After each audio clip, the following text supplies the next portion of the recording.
They were designed to move faster than the war itself.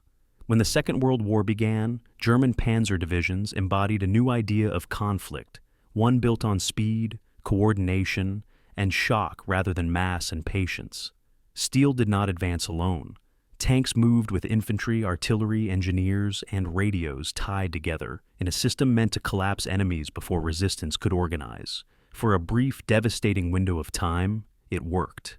Panzer divisions tore open borders and outpaced command structures. Defenses were bypassed rather than crushed. Entire armies were unhinged not by destruction, but by dislocation. The battlefield became fluid, unstable, and impossible to hold in place. This was not just armor, it was doctrine in motion. Early panzer formations were lean, aggressive, and flexible. Commanders were encouraged to act on initiative rather than wait for permission. Radios turned columns into living organisms, able to react faster than opponents bound by rigid hierarchy. Breakthroughs were not endpoints, they were invitations to keep moving, but speed has a price. As the war expanded, the conditions that favored panzer warfare began to erode. Distances grew, supply lines stretched thin, terrain changed, opponents adapted. What had once been surprise hardened into expectation, and what had once been decisive became merely disruptive. On the Eastern Front, panzer divisions encountered a scale they could not outrun. Vast distances punished logistics, roads vanished in mud and snow. Attrition replaced shock. Encirclement still happened, but they no longer ended campaigns. Resistance reformed behind the lines. Tanks designed for rapid exploitation found themselves tied to infantry support and defensive fighting. They were never meant to sustain indefinitely. As the war dragged on, panzer divisions changed. They grew heavier, they grew more complex, they grew more fragile. New designs emphasized firepower and armor at the cost of reliability and mobility. Training pipelines shortened. Experienced crews vanished faster than replacements could absorb doctrine. Panzer divisions remained dangerous, but they were no longer decisive on their own. In the West, panzer forces became fire brigades, rushed to contain breakthroughs rather than create them. In the East, they fought delaying actions against overwhelming pressure. Everywhere, they faced an enemy who could now match mobility with mass and coordination. The panzer divisions did not lose because they forgot how to fight. They lost because the war they were built to dominate evolved beyond their limits. By the final years, panzer formations often existed more on paper than in strength. Vehicles were scarce. Fuel was rarer. Movement was constrained not by enemy resistance alone, but by the inability to sustain operations at tempo. And yet, they kept fighting. Against odds, against scale, against time itself. The history of German panzer divisions is not a story of early genius followed by sudden collapse. It is a story of transformation under pressure, of doctrine confronting reality, of innovation consumed by the war it reshaped. They began the conflict redefining how wars could be fought. They ended it struggling to survive within a battlefield they had helped create. Before this unfolds any further, pause for a moment and take stock of where you are. What kind of space are you in right now? Open, enclosed, quiet, or busy? And what hour has the day settled into around you? Panzer warfare lived and died by tempo. Let this one move at the pace your moment allows. This is the story of German panzer divisions in World War II, from breakthrough to endurance, from dominance to attrition, from movement to containment. The morning of May 10th, 1940, broke cold and gray over the Meuse River Valley in northern France. A British officer named Captain David Render stood in a forward observation post, binoculars trembling in his hands. Though whether from the spring chill or from what he was witnessing, even he could not say. The sound reached him first, a grinding, mechanical thunder that seemed to come from the earth itself, growing louder, deeper, more impossible with each passing second. Then he saw them, hundreds of them, thousands. German tanks, arranged in coordinated formations that stretched across the horizon like a steel tide, moving with a precision and speed that violated everything Render had been taught about how tanks were supposed to behave. "My God," he whispered into his field telephone to divisional headquarters. "They're pouring across like water through a broken dam. I count I count at least 400 machines, and there are more coming. Sir, they're moving faster than our trucks can drive." The voice on the other end crackled with static and disbelief. What Render was describing should not have been possible. Yet it was happening, right there, in front of him. And in that moment, though he could not know it, the entire European war had already been decided. This is the story of how a nation forbidden to build tanks built the finest tanks the world had ever seen, and in doing so, rewrote the rules of modern warfare. It is a story of innovation pursued in shadows, of doctrine refined in secret, of a military machine that achieved victories so swift and overwhelming that they seemed to confirm a kind of military genius, right up until they collided with an enemy that could not be defeated by speed or surprise alone. It is also a story with a darker arc, of escalation, of desperation, of brilliant technical solutions to strategic problems that were, in fact, unsolvable.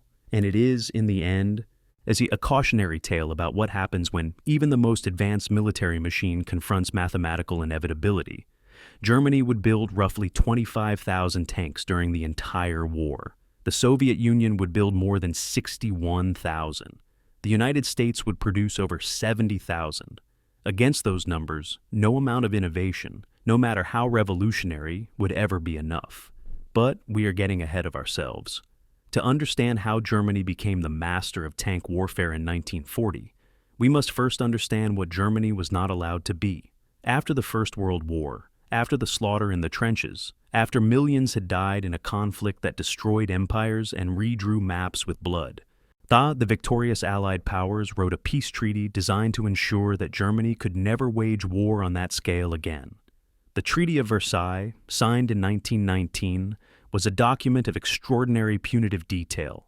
It stripped Germany of territory. It demanded impossible reparations. And in Article 168, it explicitly banned Germany from owning any tanks at all, not a single one. The word itself, tank, appeared in military plans and theoretical discussions, but no metal example was permitted to exist on German soil. To a nation that had once possessed millions of soldiers and industrial capacity second to none in Europe, the message was clear. You will never dominate the continent again. You will be kept weak. You will be kept helpless. And you will accept this as the price of defeat. And yet there was a small group of German military officers who had not accepted this verdict and who understood something profound that the architects of Versailles had not quite grasped. The future of warfare did not have to be what the past had been.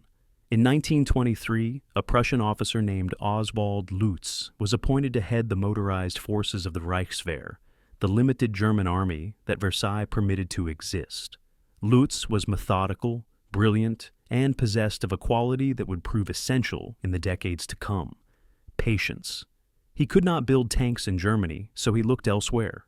In 1925, a secret arrangement was struck between Germany and the Soviet Union, two outcasts of European politics, to establish a tank training school in the remote Russian city of Kama. For nearly a decade, when German officers would travel to Soviet soil, watch Soviet tanks in operation, study their strengths and weaknesses, and develop theories about how tanks should be used in the next war. The Soviets, for their part, benefited from German engineering expertise. It was a marriage of convenience between two ideological enemies, conducted in shadow, a collaboration made necessary by the fact that both nations were pariahs in a world that did not want either of them to rearm. By the time Adolf Hitler took power in 1933, everything changed with remarkable speed. Rearmament became official policy. The Treaty of Versailles, it was declared, had been imposed through force and could be discarded through force as well. Suddenly, the theorists and visionaries within the German military could begin to translate their secret plans into steel and specifications. One of those visionaries was a man named Heinz Guderian, a staff officer who had become obsessed with a single idea: that tanks were not merely weapons to support infantry, as the British and French believed, but were the foundation of an entirely new form of warfare. In 1937, before he was able to implement his ideas on any significant scale, Guderian committed his thinking to a book titled Achtung, Panzer. The volume was not widely read at the time, and even within German military circles, it was often dismissed as the fever dream of an ambitious officer. But the book contained the seeds of a revolution. What Guderian was proposing, what he had seen gestating in secret at Kama, and what he had observed in the maneuvers of the late 1920s, was a complete inversion of how armies should be organized and how wars should be fought. The key insight was almost absurdly simple. Do not disperse your armor across the battlefield in small packets to support infantry. Concentrate it, mass it, use it as a spearhead. Combine it with coordinated infantry, artillery, and air support, moving so fast and striking with such concentrated force that the enemy cannot react in time. Overwhelm enemy decision-making through speed and concentration. Win before the enemy knows he is beaten. This was not a new idea in abstract terms. Military theorists had discussed concentration of force for centuries, but to apply as he did it with tanks, with aircraft, with radio communication, all moving at speeds of 30 to 40 miles per hour, was to create something entirely new. The conventional wisdom of the era held that tanks were supplements to traditional infantry warfare, useful for breaking through barbed wire, useful for exploiting gaps in enemy lines. What Guderian was proposing was that tanks should be the main force, the primary instrument of decision. Infantry should support tanks, not the other way around. Artillery should be concentrated to support the tank spearhead. Air forces should provide cover and strike ahead of the advancing armor. Everything should be coordinated by radio, moving together at tank speed, so fast that enemy artillery could not establish ranges, so focused that reserves could not be rushed to the breakthrough point before it widened beyond repair. In 1939, when Germany invaded Poland, this doctrine was tested for the first time in any serious way, and it worked with an almost dreamlike perfection. Poland fell in 18 days. The conventional military wisdom suggested that a campaign of that nature should take months, should involve grinding, bloody advances, should require siege warfare and positional combat. Instead, German panzer divisions simply moved around Polish defenses, encircled them, broke them into fragments, and left the slower-moving German infantry and artillery to collect the remnants. Polish commanders were bewildered. How was it possible to be defeated so thoroughly, so quickly? The Polish cavalry, in one of the war's more tragic moments, charged against German tanks, not out of ignorance, as the myth would later suggest, but because cavalry was one of the few mobile forces Poland possessed. When desperation compelled them to attempt something, anything, rather than wait passively to be destroyed. But tanks were not horses, and no amount of courage could overcome that fundamental reality. The Poles were defeated, and a new form of warfare had announced itself to the world. Yet the world was slow to understand what it had witnessed. When Germany invaded France on May 10, 1940, the morning when Captain Render was watching from his observation post, everyone learned what blitzkrieg truly meant. The Germans concentrated their panzer divisions not across the entire front, but at a single point, the Meuse River near the town of Sedan. There, they massed over 1,700 tanks, along with coordinated Luftwaffe air support, all concentrated on a front of perhaps 15 kilometers. French defenses, which seemed strong on a map, were paralyzed by the speed of events, by constant air attack, by the appearance of German armor where it was not supposed to be, moving at speeds that made continuous defensive lines impossible to maintain. Within 24 hours, German tanks had crossed the Meuse. Within 72 hours, they had punched a hole in French lines that nothing could close. Within 6 weeks, France, a nation that many observers still believed to be the greatest military power in Europe, had surrendered. The British barely escaped across the English Channel with their lives and virtually no equipment. Germany had conquered continental Europe in 6 weeks, using a doctrine that had been forbidden from even existing just 15 years earlier. The question that everyone would now ask, and in whispers and in strategy sessions behind closed doors, was the same question that had haunted military planners since May 10th. How did they do this? And perhaps more troubling, how do you defend against it? The answer to that question would require understanding something about the German tanks themselves, not their armor or firepower, which were often surprisingly modest by contemporary standards, but rather something more subtle and more revolutionary, how they were organized, how they were crewed, and how they were commanded. A German panzer division of 1940 contained approximately 218 tanks, organized in companies and platoons, each tank equipped with an FUG radio transceiver that allowed commanders to coordinate at ranges of several kilometers. A French Renault tank, by contrast, had no radio at all. French commanders had to learn their orders by runner, or rely on hand signals, or guess at intentions based on the movement of nearby tanks.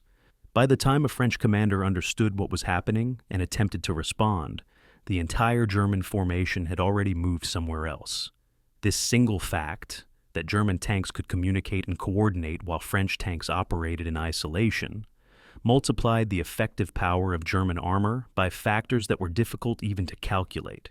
One educated tank commander, with 5 other tanks he could radio to, was worth far more than 5 tank commanders without radios. Coordination was force multiplication in its purest form, and Germany possessed something else as well, a doctrine that made sense of how to use that coordination. France had tanks. Britain had tanks. The Soviet Union had tanks, but Germany alone had a complete theory of how to use them as the centerpiece of a war machine. What we witness in the early chapters of this story is something that rarely happens in military history. A genuine revolution in warfare recognized and implemented before the enemy could understand or counter it. But revolutions, by their nature, inspire reaction. They provoke response. They trigger adaptation from those who see what is happening and resolve to meet the challenge. And it is in that moment, in the reaction and response, that the true tragedy of this story begins to unfold. For Germany had seized the initiative, had demonstrated a new form of warfare, had achieved victories that seemed almost effortless.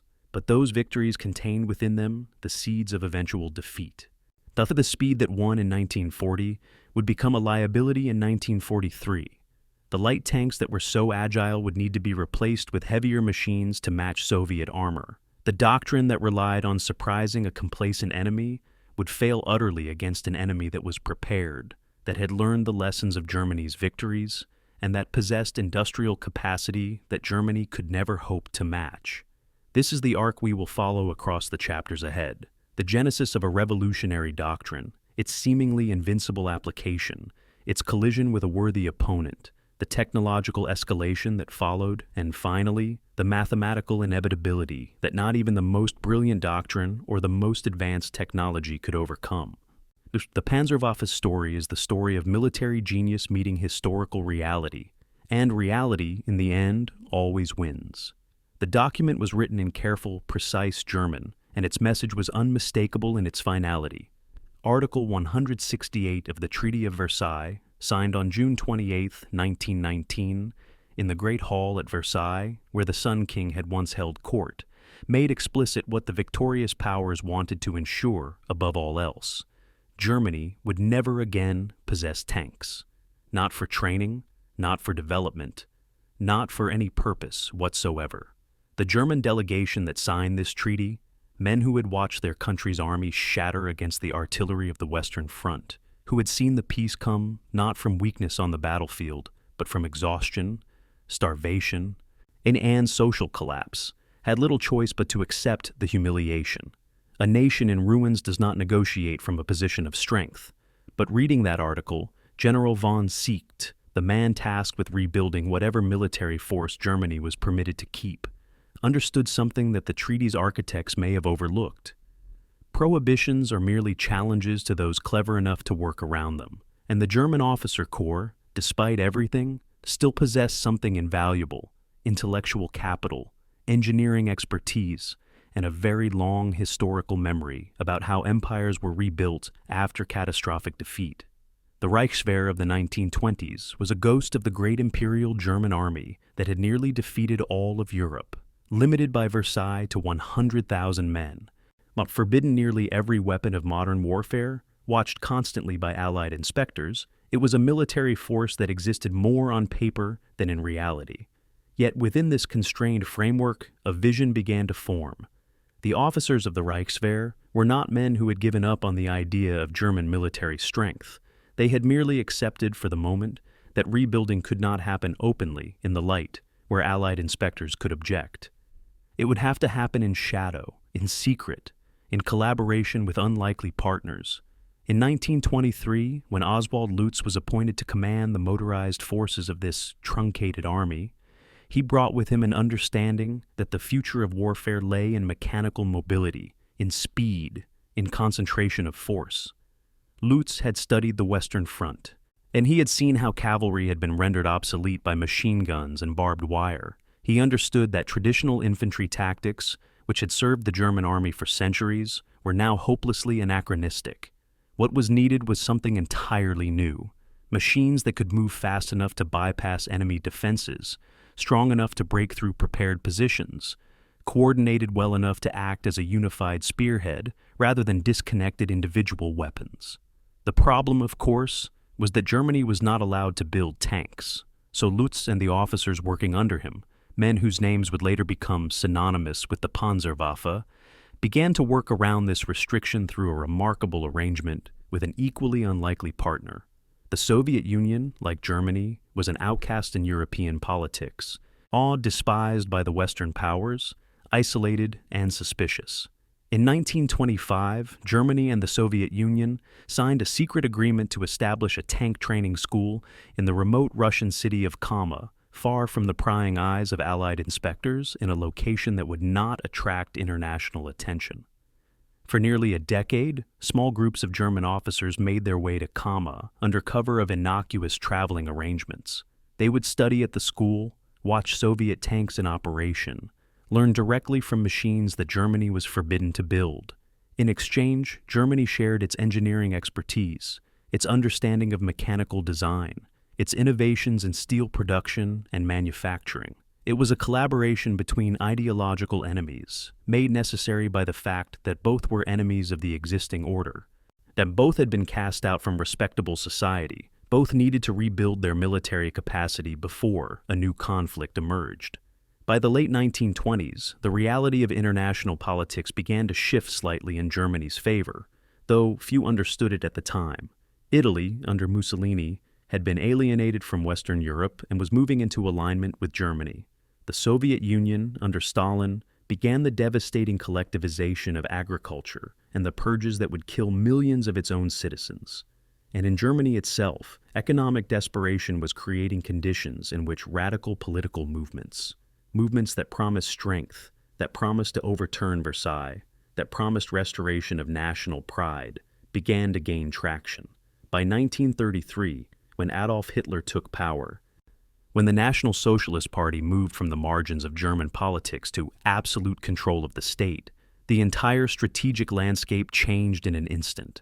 Suddenly, rearmament was not something conducted in shadow, in foreign countries, with elaborate cover stories. Rearmament became official policy. The government announced openly that Germany would no longer accept the constraints of Versailles. New weapons would be built. The army would be expanded. Germany would once again take its place as a great power, whether the rest of Europe liked it or not. For the officers who had been waiting in the shadows, planning in secret, developing doctrines and theoretical frameworks because they had no actual tanks to test them on, this moment was like a prisoner being released from a cell into open sunlight. Suddenly, they could build the machines that had existed only in their minds. Suddenly, the theories could become metal and rubber and gasoline. Tank design bureaus were established at Krupp, at Rheinmetall, at Henschel. The machines began to take shape. And yet, and this would prove to be a recurring theme throughout German rearmament, there was never any singular, unified plan. Different offices competed with each other. Different designers pursued different visions. The result was a proliferation of tank designs, some successful, some unsuccessful, some that would be produced in large numbers, some that would be built in only handfuls before being abandoned as superior designs emerged. The Panzer I, the first tank to be deployed in significant numbers by the German army, was little more than a light reconnaissance machine, and armed with only 2 machine guns and able to be penetrated by heavy anti-tank rifles. Yet, it was also something new. It was German. It was being built in factories openly. And it represented the first concrete manifestation of a doctrine that had existed only in theory. One of the officers most instrumental in shaping German armor doctrine in the 1930s was a staff officer named Heinz Guderian, a man of intense focus and unwavering conviction. Guderian had observed the tanks at Kama. He had studied the lessons of mechanization, and he had become convinced, absolutely convinced, of a theory that many of his contemporaries in the German High Command considered dangerously radical. Tanks, Guderian believed, should not be scattered across the battlefield in small groups to support infantry. Instead, they should be massed, concentrated, used as the primary weapon of breakthrough and exploitation, coordinated with aircraft, with artillery, with motorized infantry, moving faster than the enemy's ability to react, striking before defenders could establish continuous lines of resistance. This was blitzkrieg in theory. Though Guderian himself did not use that term, the term that would become synonymous with German tactics was actually a journalistic creation, a label applied after the fact to describe what was happening on the battlefield. But before any of this could be tested in actual combat, Guderian needed to commit his ideas to permanent form. In 1937, despite restrictions from his military superiors who viewed him as an ambitious, perhaps too idealistic younger officer, Guderian published a book titled Achtung, Panzer, Achtung, Panzer. It was not a bestseller. It was not even widely distributed within German military circles. Officers who did read it often dismissed it as the obsessive vision of one man, a theoretical ideal that would break apart when confronted with the realities of actual warfare. How could you possibly coordinate that many tanks across that large distance? How would supply lines be maintained? What happened when the initial surprise was lost? What if the enemy had prepared defenses that could not be overcome by speed alone? These were reasonable questions, asked by reasonable officers who had seen enough of warfare to know that reality rarely conformed perfectly to theory. And yet, Guderian's vision was not entirely theoretical. He had the support of other senior officers, particularly Adolf Hitler, who was fascinated by the potential of mechanized warfare, and who understood, perhaps better than some of the more conventional members of the Army Officer Corps, that Germany could not win a long war against the combined resources of the Western powers. Germany had to win quickly, decisively, before the enemy could mobilize its full economic capacity. Blitzkrieg, the theory of rapid, overwhelming, concentrated assault, was the only doctrine that made strategic sense for a nation with Germany's geographic position and resource constraints. As the 1930s progressed, German tank production began in earnest.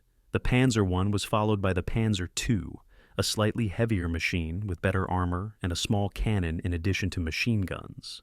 Neither of these tanks, by contemporary standards, was impressive compared to the tanks being developed by France and Britain. The French Renault R-35, which would be the primary tank facing German forces in 1940, had thicker armor and a respectable 37mm cannon. The British cruiser tanks had equal or superior speed. By the standard metric of individual tank capability, Germany was not ahead of the curve. But Germany did possess something that other nations did not yet understand was important: an integrated doctrine, an understanding of how tanks should be used in combination with other arms, a communication system that allowed commanders to coordinate across distances. Most of all, Germany possessed a philosophy of warfare that placed the tank, not the infantry, at the center. And it possessed officers, trained at educated in the theories of mechanized warfare, convinced of the revolutionary potential of armor, who understood how to implement that doctrine. So, even as Germany prepared its panzer divisions for combat, even as officers like Guderian organized and trained the first concentrated armor formations, the larger question remained: would the doctrine actually work when tested against a real enemy? Only one way to find out. In the design studios of Krupp in 1933, a group of engineers faced a peculiar problem that would define every tank design decision Germany would make for the next decade.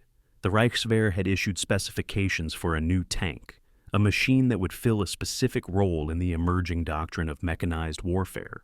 But those specifications contained contradictions that could not be perfectly resolved.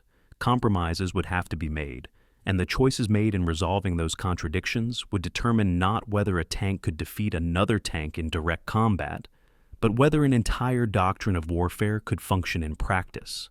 The specifications demanded a tank that could move quickly enough to keep pace with motorized infantry, preferably at speeds exceeding 35 miles per hour. This meant the tank could not be too heavy. Every additional ton of armor meant additional weight, which meant reduce speed, which violated the fundamental principle of Guderian's doctrine, speed as a force multiplier, tempo as a weapon, and yet the specifications also demanded armor thick enough to protect the crew from standard anti-tank weapons. These two requirements, light enough to be fast but armored enough to survive combat, were in tension with each other. The engineers made their choice. They chose speed. The Panzer I, which entered service in 1935, was in many respects barely deserving of the name tank by contemporary standards. It weighed a mere 5.9 tons, roughly the weight of a large truck. Its maximum armor was only 13 millimeters thick, thin enough to be penetrated by heavy machine gun fire, vulnerable to any anti-tank weapon mounted on a contemporary tank. Its sole armament consisted of 2 machine guns, each firing the standard 7.92 millimeter round. There was no cannon, no anti-tank capability. In comparison, the French Renault R-35 that would confront it in 1940 boasted 45 millimeter armor, more than 3 times as thick, and a 37 millimeter cannon capable of destroying another tank at considerable range. On paper, the comparison was laughable. The Panzer I seemed like a training machine at best, a lightly armored reconnaissance vehicle that had somehow been mistaken for a real weapon of war. And many contemporary observers, seeing photographs and specifications, came to exactly that conclusion. The Panzer I was dismissed as insufficient, as proof that German rearmament was happening more slowly than feared, as evidence that Germany's military-industrial complex had not yet recovered from the devastation of the First World War. This assessment, while logical, was fundamentally incomplete. It assumed that individual tank capability was what mattered. It did not account for the fact that tanks would not fight alone. The Panzer I would fight as part of a coordinated formation, supported by other tanks, by anti-tank guns, by artillery, by aircraft. And perhaps more importantly, it did not account for the doctrine of concentration and surprise. A single Panzer I was not impressive, but 100 Panzer I tanks, massed at a single point on the battlefield, moving together, coordinated by radio, supported by accurate, concentrated artillery fire, moving faster than enemy commanders could react to their presence. That was something very different. The doctrine transformed the capability. Speed and surprise, when coordinated through radio communication and concentrated on a single point of breakthrough, it could defeat more heavily armored machines that were scattered across the battlefield and unable to coordinate their response. This was the insight that German tank doctrine understood, and that French and British doctrine did not yet grasp. The Panzer I was not meant to be the apex of German tank design. It was meant to be the first proof of concept that the doctrine could work, a machine optimized for a specific role within a larger system. By 1937, the limitations of the Panzer I were becoming apparent even to its designers. A heavier machine was needed, one that could carry a cannon and thicker armor while still maintaining the speed essential to the doctrine. The Panzer II represented this evolution. At 8.9 tons, still light by contemporary standards, it carried a 20mm cannon plus a 7.92mm machine gun. Its armor was 30mm at thickest point, still far inferior to the French Renault, but improved over the Panzer I. More importantly, the Panzer II introduced a feature that would become standard in all subsequent German tank designs: sloped armor. Instead of mounting armor vertically, as had been the custom in tank design for decades, the German engineers angled the frontal armor at approximately 60 degrees from the horizontal. To a contemporary observer, this seemed like an odd aesthetic choice, perhaps a design quirk. In fact, it represented a brilliant insight into the physics of armor protection. When a projectile hits a sloped surface rather than a vertical one, it either ricochets away entirely or hits at an angle that reduces its penetrating power. The effective armor protection of a sloped surface could be 30 to 35% greater than a vertical surface of the same thickness, without adding any weight. The Panzer II also introduced another innovation that would prove essential to German armor doctrine: a 3-person turret. The tank commander occupied the turret alongside a gunner and a loader. This was a departure from French tank design, where the tank commander often served simultaneously as the gunner, a single man trying to both aim the weapon and maintain situational awareness. The advantages of a dedicated gunner and loader with a commander free to observe the battlefield, communicate via radio, and coordinate with other tanks were enormous. Yet a target acquisition speed increased measurably. The commander could concentrate on directing the tank toward tactical objectives rather than dividing his attention between aiming weapons and commanding the vehicle. Again, this was not a revolutionary innovation on its own, but combined with other advances, combined with the doctrine that knew how to use these advantages, the three-person turret became a significant force multiplier. German tanks could acquire targets faster, respond to changing tactical situations faster, coordinate their movements more effectively than contemporary tanks designed around the single-man turret concept. So, here, in the Panzer I and Panzer II, we see a fundamental principle of German tank design becoming clear. Maximize the advantages of coordinated, concentrated deployment. And do not try to create an individually superior tank that can defeat all opponents single-handed. Instead, create tanks that are fast, that can maintain radio communication, that are crewed by men trained to work together as a unit, and that are supported by a doctrine that understands how to concentrate these machines on the decisive point. Accept inferior individual armor thickness in exchange for superior mobility and superior crew coordination. This design philosophy was radical precisely because it rejected the conventional wisdom of the era. The consensus among French and British tank designers was that armor protection was paramount. Thicker armor meant survival. Thicker armor meant a tank could fight for longer. Thicker armor meant fewer losses. But thicker armor meant reduced speed. And if the doctrine called for speed, if the doctrine called for exploitation and breakthrough rather than slugging matches in positional warfare, then thicker armor was a trap, a false security that would actually prevent the tank from fulfilling its true role. The design choice became apparent when German tanks encountered French and British armor for the first time in any significant way.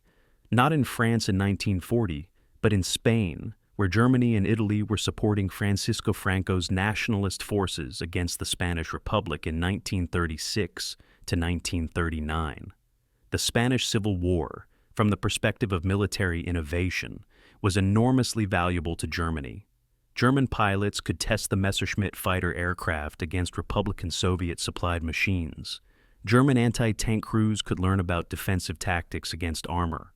And German tankers could encounter Soviet T-26 tanks supplied to the Spanish Republic and get their first real-world lesson in combat against a tank equipped with a cannon.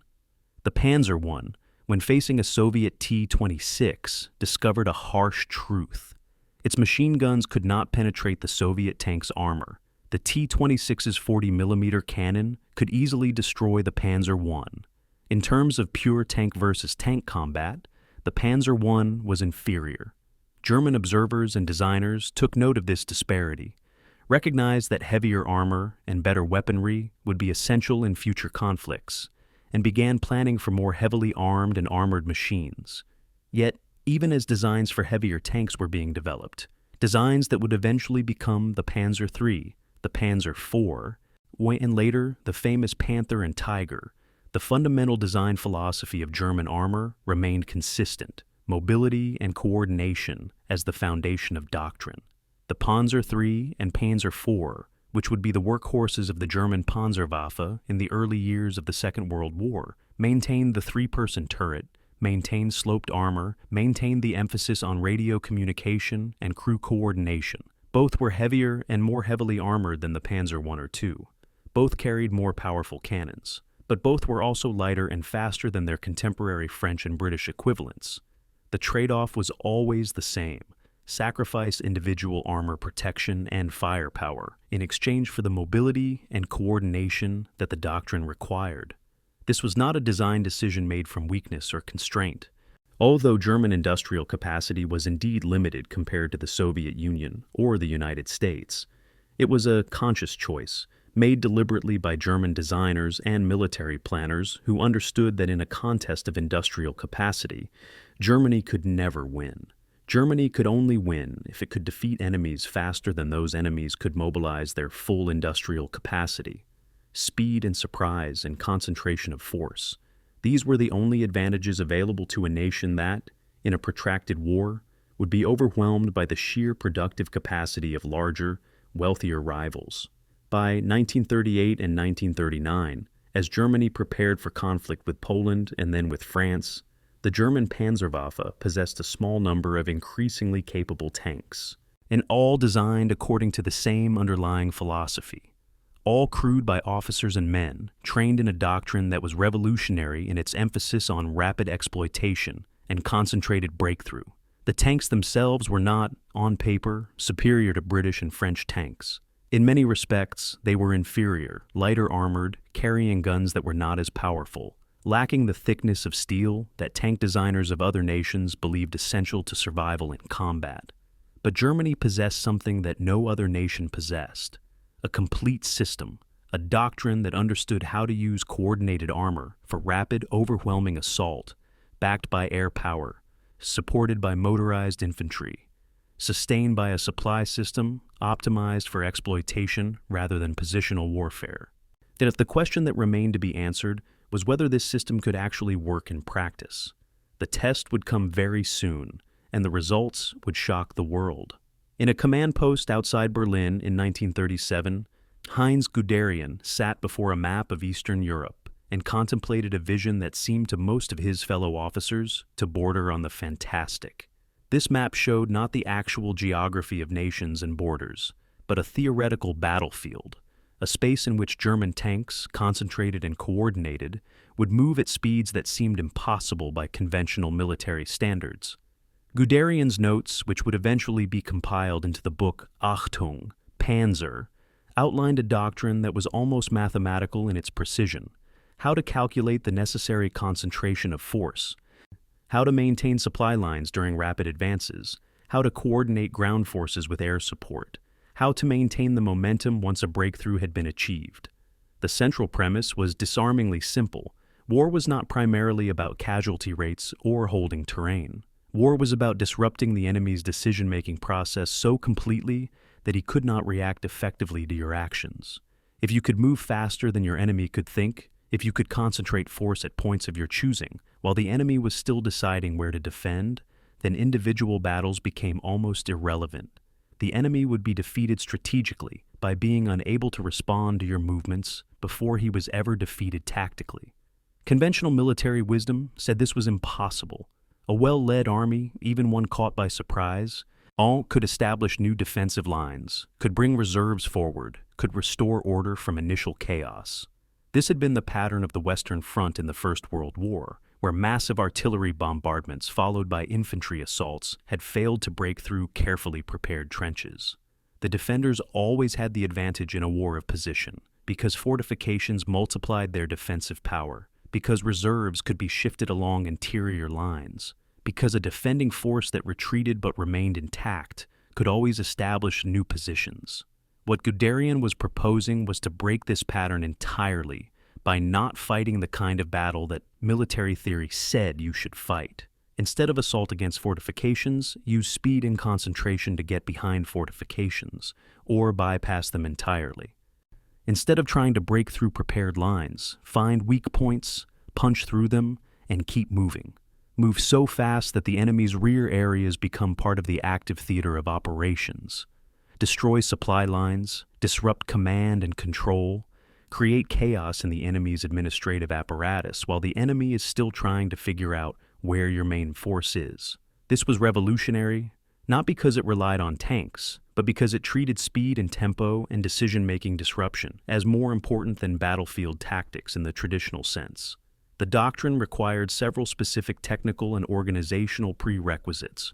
First, tanks must be massed into divisions, large formations of 200 or more tanks, not scattered across the battlefield in small groups. Second, those tanks must be equipped with radios so that commanders could coordinate across distances, maintaining cohesion and directing concentrated fire. Third, the formation must include other elements: motorized infantry, anti-tank guns, mobile artillery, coordinated with the tanks and moving at tank speed. Fourth, air support must be available, not to provide general cover, but to provide specific coordinated support for the advancing armor. Fifth, and perhaps most challenging, the entire formation must maintain momentum, must keep moving forward even if supply lines are thin, even if flanks are exposed, Even if the situation seems chaotic, the instinct of conventional commanders was to halt, consolidate positions, bring up reserves, ensure that supply lines were secure. But the Guderian doctrine said, keep moving. The enemy in your rear is less important than the enemy in front. Consolidation is death. The moment you stop moving, you surrender the advantage that speed has given you. These requirements were not theoretical abstractions. They demanded specific organizational changes. The German Panzerwaffe did not have the industrial capacity to equip every tank with a radio transmitter and receiver. Radios were bulky, heavy, required skilled operators, consumed copper and other scarce materials. But the German military did have the capacity to equip commanding tanks with radios, to ensure that at least at the platoon and company level, commanders could communicate with each other. And more importantly, the German military had the willingness to reorganize itself around this doctrine. Tank divisions were created. Yet officers who understood and believed in the doctrine were promoted to command positions. Training exercises were conducted to practice coordinating large formations of armor. When Germany began rearming at accelerated pace after 1933, every policy decision flowed from this unified doctrine. Tanks were designed to be compatible with this doctrine. Officers were trained to think in terms of exploitation and breakthrough. Supply lines were established with the assumption that they would be thin and stretched. Luftwaffe air units were organized into specialized ground support formations. The French military, by contrast, still thought along the lines of the previous war. French tanks were distributed throughout the army to support infantry units. French officers had been taught, through decades of military tradition, that the proper role of armor was to support the infantry's advance. The idea of creating massive tank formations independent of infantry command seemed to violate fundamental principles of military organization. French armor was divided, scattered, unable to concentrate for overwhelming assault. French tanks had no radios, so coordination had to happen through hand signals or runner messages. At tank speeds, this meant coordination was essentially impossible. The French High Command understood intellectually that they faced a new kind of threat, but they did not have a doctrine to counter it. They would try to defend along fortified lines, relying on the superiority of French tanks and the defensive advantages of fortified positions. This seemed like a reasonable strategy to commanders who had studied the First World War and learned that defending armies had enormous advantages. The British, meanwhile, had actually developed some interesting ideas about tank warfare. There were British officers and planners who understood intellectually that tanks could play a central role in future warfare. But the British Army was divided on this question in a way that the German Army was not. There were advocates of tanks as mobile warfare instruments, but there were also skeptics who believed that tanks were simply a new weapon to be integrated into traditional infantry warfare. The result was a lack of unified doctrine, a lack of concentrated armor formations, a division of resources and expertise that prevented the British from developing anything approaching the coordinated system that Germany had created. By the time war came in 1939, Britain had some excellent individual tanks and some forward-thinking officers, but did not have a unified doctrine that could oppose the German system. So, when Germany invaded Poland in 1939, what the world witnessed was not necessarily a triumph of German tank superiority in individual combat. Many Polish anti-tank guns could damage German tanks, and some Soviet-supplied Polish tanks could fight German tanks on roughly equal terms, but rather a triumph of doctrine and organization. German tanks moved together, coordinated by radio, supporting each other, concentrating overwhelming force at points of breakthrough, all maintaining forward momentum, even as supply lines stretched thin.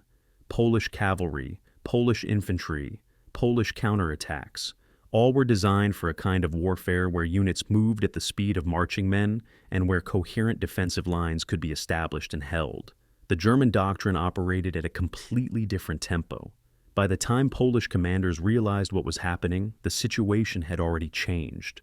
German tanks were already in the Polish rear areas. Polish supply lines were already threatened. Polish units were already being outflanked and surrounded. The campaign lasted 18 days. It should have lasted months. The difference was not armor thickness or gun caliber. The difference was doctrine. When Germany invaded France in May 1940, the same pattern repeated itself, but at even more dramatic scale. The French army was larger than the German army. The French had more tanks. The French tanks on paper were superior to German tanks in armor and firepower. Yet the German doctrine, blitzkrieg as it came to be called, shattered the French army in 6 weeks. At Sedan, German forces massed tanks, aircraft, and motorized infantry, and pushed a breakthrough that should have been impossible. That French high command was convinced could not happen, that conventional military wisdom said should be containable. But the German doctrine was not conventional. German commanders did not attempt to hold objectives once captured. They immediately pushed forces forward, past the breakthrough point, deeper into French territory, preventing the establishment of new defensive lines. Yet the Luftwaffe provided continuous air cover and air support, attacking French reserves attempting to move to threatened sectors, destroying French air bases, creating an environment of constant crisis that prevented French commanders from thinking clearly or acting decisively. By the end of May 1940, German forces had reached the English Channel. The British Expeditionary Force was cut off from the French army. The French High Command realized that defense was hopeless. On June 22, 1940, France surrendered. A nation that many observers still considered to be the greatest military power in Europe had been defeated in 6 weeks. The scale of the victory was stunning. The swiftness of it was shocking. And it vindicated, absolutely and completely, the doctrine that Guderian had outlined in his book just 3 years earlier. The question that everyone now asked was, if this doctrine worked so perfectly against France, against a well-equipped and numerous opponent, could it be stopped at all? The answer, it would turn out, was yes, but only by an opponent that understood the doctrine, that had learned the lessons of France, that had prepared specifically to counter it. Germany had demonstrated a revolution in warfare, but revolutions, by their nature, inspire reaction. The morning of September 1st, 1939, began like any other late summer day in Poland, cool, clear, the lights starting to turn golden as autumn approached. At 4:45 a.m., German artillery opened fire. Not the sustained barrage of the First World War, which could last for days, but concentrated fire from hundreds of guns, all converging on specific points where German forces intended to penetrate Polish defenses. The bombardment lasted roughly 90 minutes. Then, as the artillery fire lifted, German Panzer divisions began to move. The Panzer I, the Panzer II, and the early Panzer III tanks rolled forward, supported by motorized infantry, protected by Luftwaffe fighters, moving toward objectives that Polish defenders had barely had time to register as under attack. The Polish cavalry, arriving at locations where they expected to find static German positions, found instead empty ground because German forces had already moved around them, encircled them, left them to be dealt with by following infantry units while the main force pressed onward. All officers and men who had been trained their entire lives in how to fight a conventional war suddenly found themselves facing an enemy that was not behaving conventionally, that was moving at speeds that seemed impossible, that was appearing in places that should have been secure and far from active fighting. Poland was, in many respects, a perfect testing ground for the Blitzkrieg doctrine. The terrain was relatively open, with few significant fortifications, no equivalent to the Maginot Line that France had built on its border with Germany. Polish defenses were, by necessity, stretched thin across a lengthy frontier. Polish armor was scattered throughout the army to support infantry units, not concentrated into powerful divisions. Polish aircraft, while brave in their pilots and reasonably modern in their planes, were overwhelmed by the sheer number of Luftwaffe fighters operating in coordinated formations. The Poles fought with courage and determination, but they were fighting the previous war while Germany was fighting an entirely new one. By September 8th, German forces had closed to within artillery range of Warsaw. By September 27th, the capital had fallen. Polish forces, cut off, outflanked, unable to establish continuous defensive lines because German mobile forces could always bypass them, surrendered or dispersed. The campaign lasted 18 days. Total Polish military casualties, approximately 80,000 soldiers killed, roughly 130,000 wounded, and more than 400,000 captured. German casualties, approximately 45,000 soldiers killed and wounded combined. The disparity in those casualty figures, and more importantly, the swiftness with which the victory was achieved, stunned observers around the world. Military analysts studied reports from Poland, trying to understand what had happened, how a nation with 880 tanks and a modern air force could be defeated in less than 3 weeks by an enemy that had fewer tanks and fewer aircraft. The conventional wisdom before Poland had suggested that a determined defense, properly organized, should be able to contain an attack for months. The accepted pattern, based on the Western Front of the First World War, was that any military operation would bog down in positional warfare, that breakthrough would be impossible, that the side with the stronger defensive position would have significant advantage. Poland shattered this consensus. Poland suggested that this consensus was no longer valid, that the fundamental nature of warfare had somehow changed. But even as observers were still trying to make sense of Poland, other events were happening in Western Europe that would suggest an entirely new pattern. In the spring of 1940, Germany moved against Denmark and Norway. The Norwegian campaign, while tactically successful for Germany, was actually something of a shock for the German military. The Norwegian terrain was mountainous and difficult, unsuitable for large-scale armor operations. German forces, operating far from their main base, found their supply lines stretched thin. The British, for the first time, offered some effective resistance, not enough to stop the German advance, but enough to inflict real losses on German forces. It became clear that blitzkrieg doctrine worked best in certain kinds of terrain, against certain kinds of opponents, when certain conditions were met. But even as the Norwegian campaign was still ongoing, Germany's military machine was already preparing for something larger: the conquest of France. On May 10, 1940, German forces attacked Holland, Belgium, and northern France. The German plan was elegant in its strategic conception. The Western powers expected a German attack through Belgium, along the lines of the Schlieffen Plan of 1914. Defenses in that area were heavier, but the German attack in Belgium was actually a feint, designed to draw British and French reserves northward, to draw attention away from the real breakthrough zone. The real attack came through the Ardennes, an area that French military planners had considered unsuitable for large-scale military operations. It was forested, hilly, difficult terrain. Except that German motorized forces and tanks, which did not move through the forest but along the roads, could traverse this terrain much faster than the French believed possible.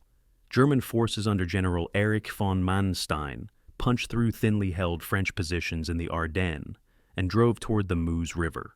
The crossing at Sedan, beginning on May 13, 1940, would become the most pivotal moment of the entire campaign. At Sedan, German forces concentrated tanks, motorized infantry, and artillery, supported by waves of Luftwaffe aircraft. The French positions were not insignificant. There were fortified areas, artillery positions, carefully planned defensive lines. But the sheer concentration of German force, the continuous air support that prevented French artillery from operating effectively, the speed with which German engineer units could bridge the river and establish bridgeheads, overwhelmed the French defenders. By May 15, German forces had established a solid foothold on the western bank of the Meuse. By May 17, German tanks had advanced 50 kilometers beyond the river. By May 20, German forces had driven 120 kilometers beyond the Meuse and were threatening to cut off the entire French-British armies in northern France. The British Expeditionary Force, realizing that they were in danger of being surrounded, began an evacuation toward the English Channel. The French, meanwhile, were attempting desperate counterattacks with armor that, while individually formidable, could not overcome the disparity in coordination and concentration of force. From May 24 to May 27, there is a historical puzzle that scholars still debate.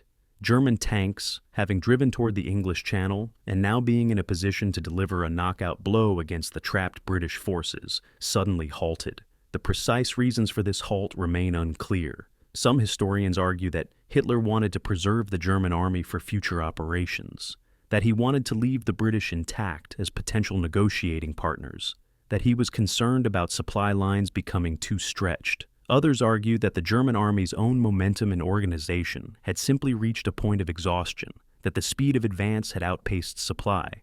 Oh, that German commanders wanted time to consolidate their position. Regardless of the cause, the halt allowed the British to conduct Operation Dynamo, the evacuation of 335,000 troops from the beaches at Dunkirk, escape across the English Channel, and preserve the British military as a force that would continue the war from British soil.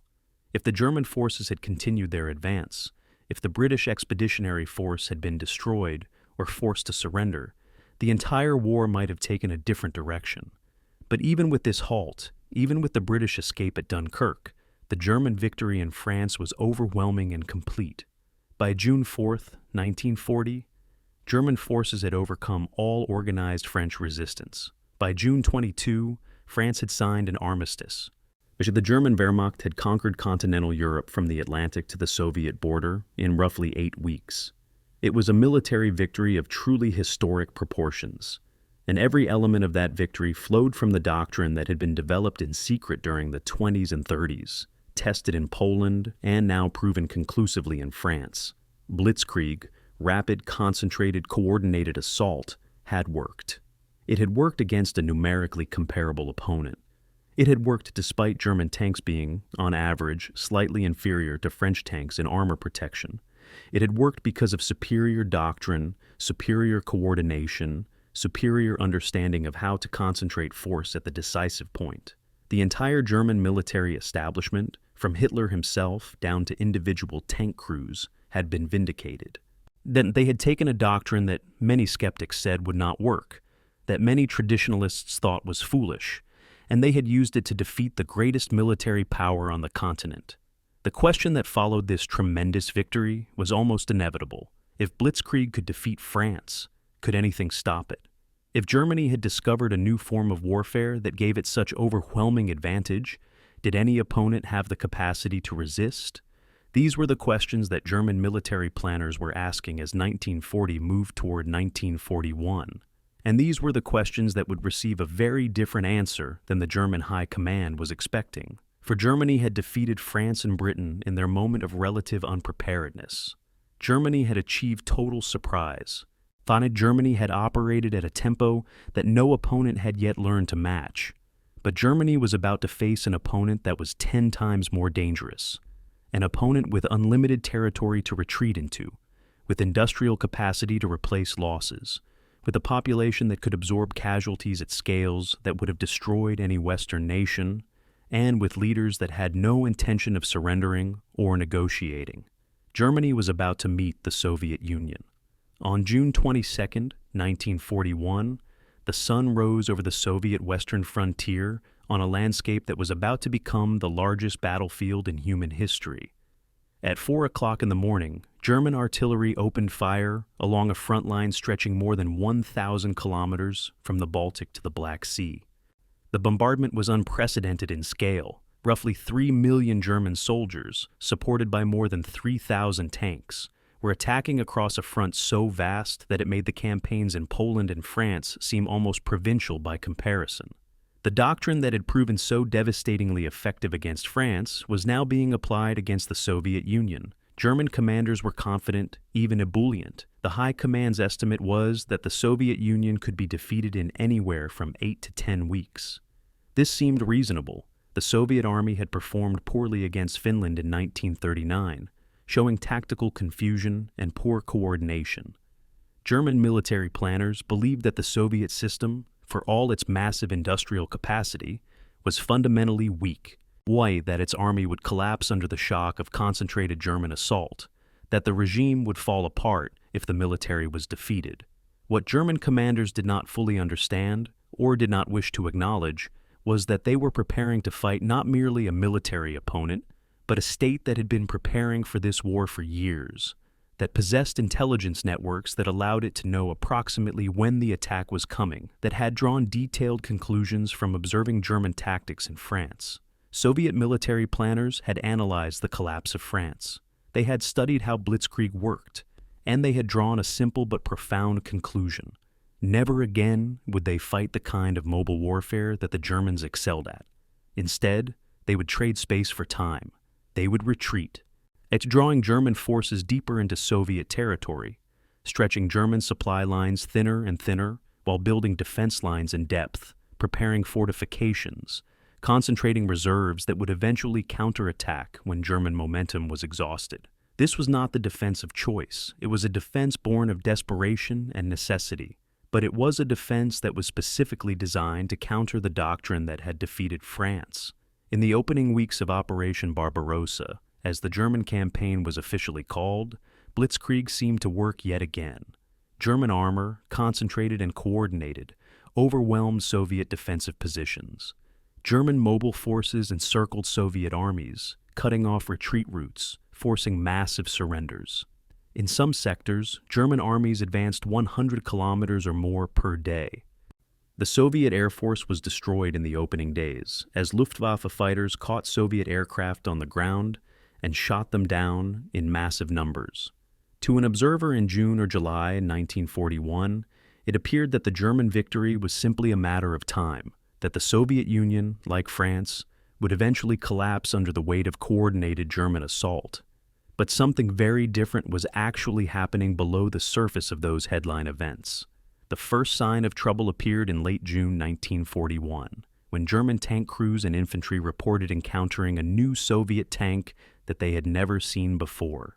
The machine was called the T-34, and it was in many respects a shock to the German military. The T-34 was heavier than the Panzer III or early Panzer IV, the primary German tanks at that moment. Its armor was angled, sloped at an acute angle, incorporating the same principle of armor geometry that German designers had discovered but applied to a larger machine. And the T-34's 76mm cannon was significantly more powerful than the German 50mm gun that mounted on the Panzer III and early model Panzer IV.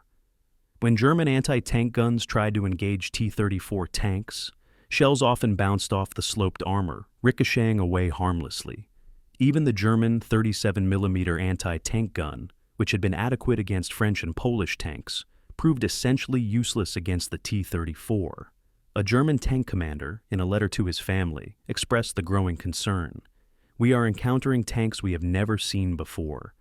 The 37mm gun bounces off them. Our armor is insufficient. These Russians have something new."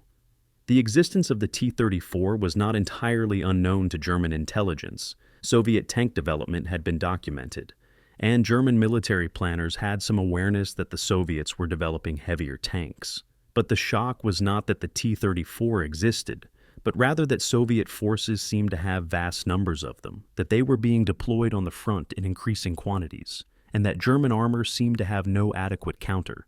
The question that began to haunt German tank crews was the same question that had haunted the German high command since first encountering the tank at all. How do you defeat an opponent that can replace your losses faster than you can destroy him? This was not merely a tactical problem. This was a strategic problem that no amount of tactical excellence could solve. As the summer of 1941 progressed and German forces drove deeper into Soviet territory, the disparity in production capacity began to become clearer. German tank production in 1941 was roughly 1,149 Panzer IVs and other models combined.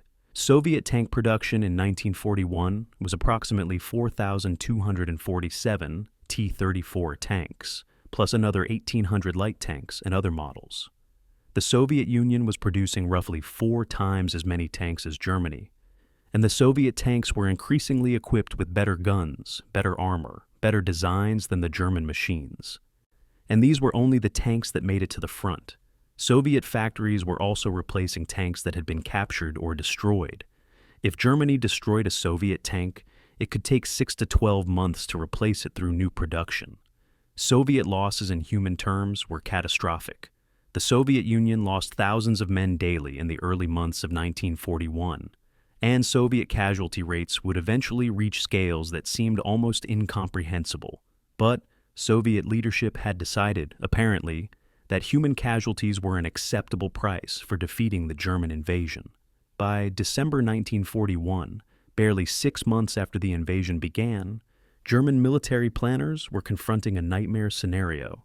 The Soviet Union had not collapsed. Soviet forces, rather than surrendering or fleeing, had instead conducted an enormous fighting withdrawal, trading space for time, establishing defense lines, and now, as winter arrived and German supply lines stretched to the breaking point, were conducting counterattacks. The Panzer divisions, which in France had seemed almost unstoppable, had been reduced by attrition to the point where they were no longer capable of mounting the kind of coordinated breakthrough operations that had worked so devastatingly in earlier campaigns. German tank strength at the start of Operation Barbarossa had been approximately 3,330 tanks. By December 1941, German operational tank strength on the Eastern Front had dropped to approximately 1,559 tanks. Losses had reached nearly 50% in just 6 months. And winter, which was devastating to German forces in ways that had not been anticipated, began to take an additional toll. Lubricants froze. Metal became brittle. Engines that had worked fine in Poland and France refused to start in temperatures of 20 or 30 degrees below zero. Tank crews, many of whom had been equipped for summer warfare, began to suffer from frostbite and cold-related injury. The doctrine of rapid mobile warfare broke down entirely under conditions where tanks could barely move and where survival itself required different tactics. More fundamentally, something very important had changed. In Poland and France, Blitzkrieg had worked because it faced opponents that were relatively unprepared, that did not have a doctrine to counter it, that could not replace losses. The Soviet Union was different, that the Soviet Union had unlimited space to retreat into. The Soviet Union had industrial capacity that, while stretched and partly destroyed by the invasion, was still enormous and was only growing larger. The Soviet Union had a military leadership that was willing to absorb casualties on scales that any Western leader would have found unacceptable, that was willing to trade space and time for survival as an organized military force. And the Soviet Union had learned, almost immediately, the lessons of how Blitzkrieg worked and had designed its strategy specifically to counter those lessons. By the time winter arrived in 1941, it was becoming clear to German military planners that the war had entered a completely new phase. Germany had not defeated the Soviet Union. Germany had, instead, initiated a war of attrition against an opponent with far greater industrial capacity, far greater population reserves, and far greater determination to see the conflict through to the bitter end. This realization did not lead German planners to abandon the offensive, but it did lead them to a desperate conclusion. German tank design and German tank doctrine had become obsolete. If Germany was going to compete with the Soviet Union, if Germany was going to avoid being overwhelmed by sheer numerical superiority, then Germany would have to develop tanks that were fundamentally superior to Soviet designs, tanks so powerful that they could overcome the disparity in numbers. In January 1942, the German High Command issued a directive that would shape tank development for the remainder of the war. The goal was simple to state, but extraordinarily difficult to achieve. Design and build tanks that were so superior in armor and firepower that they could defeat multiple Soviet tanks in direct combat, that could overcome the disparity in numerical strength through sheer individual capability. The fundamental design philosophy that had guided German tank development since the 1930s, maximize speed and coordination at the expense of individual firepower and armor, was now reversed. Speed was suddenly less important. What mattered now was armor, firepower, and survivability. German designers had already learned, through bitter experience in the Soviet Union, that the thicker armor that sloped surfaces provided was essential.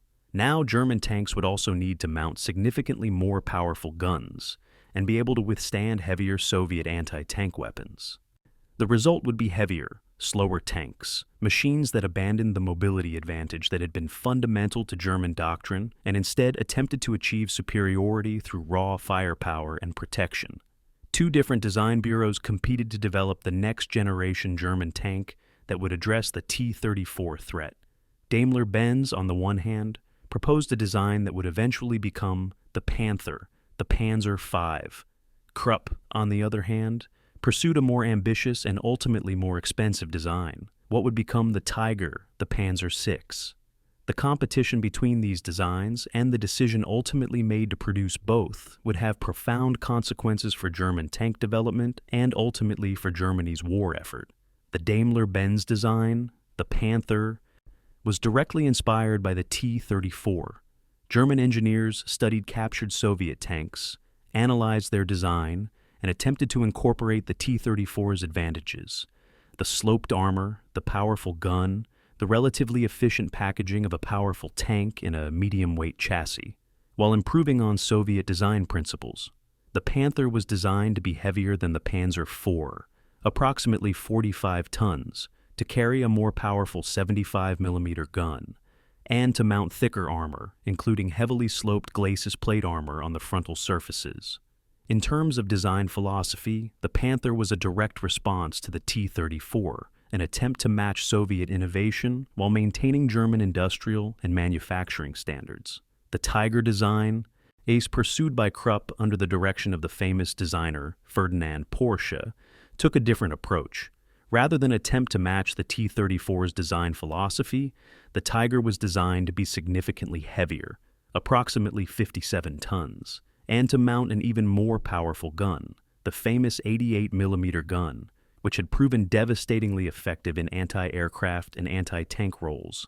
The Tiger was, in many respects, conceived not as a tank designed to match the T-34, but as a tank designed to defeat multiple T-34s in direct combat, to dominate any engagement through sheer firepower and armor protection, where the Panther was a response to Soviet innovation that attempted to incorporate that innovation into a German design.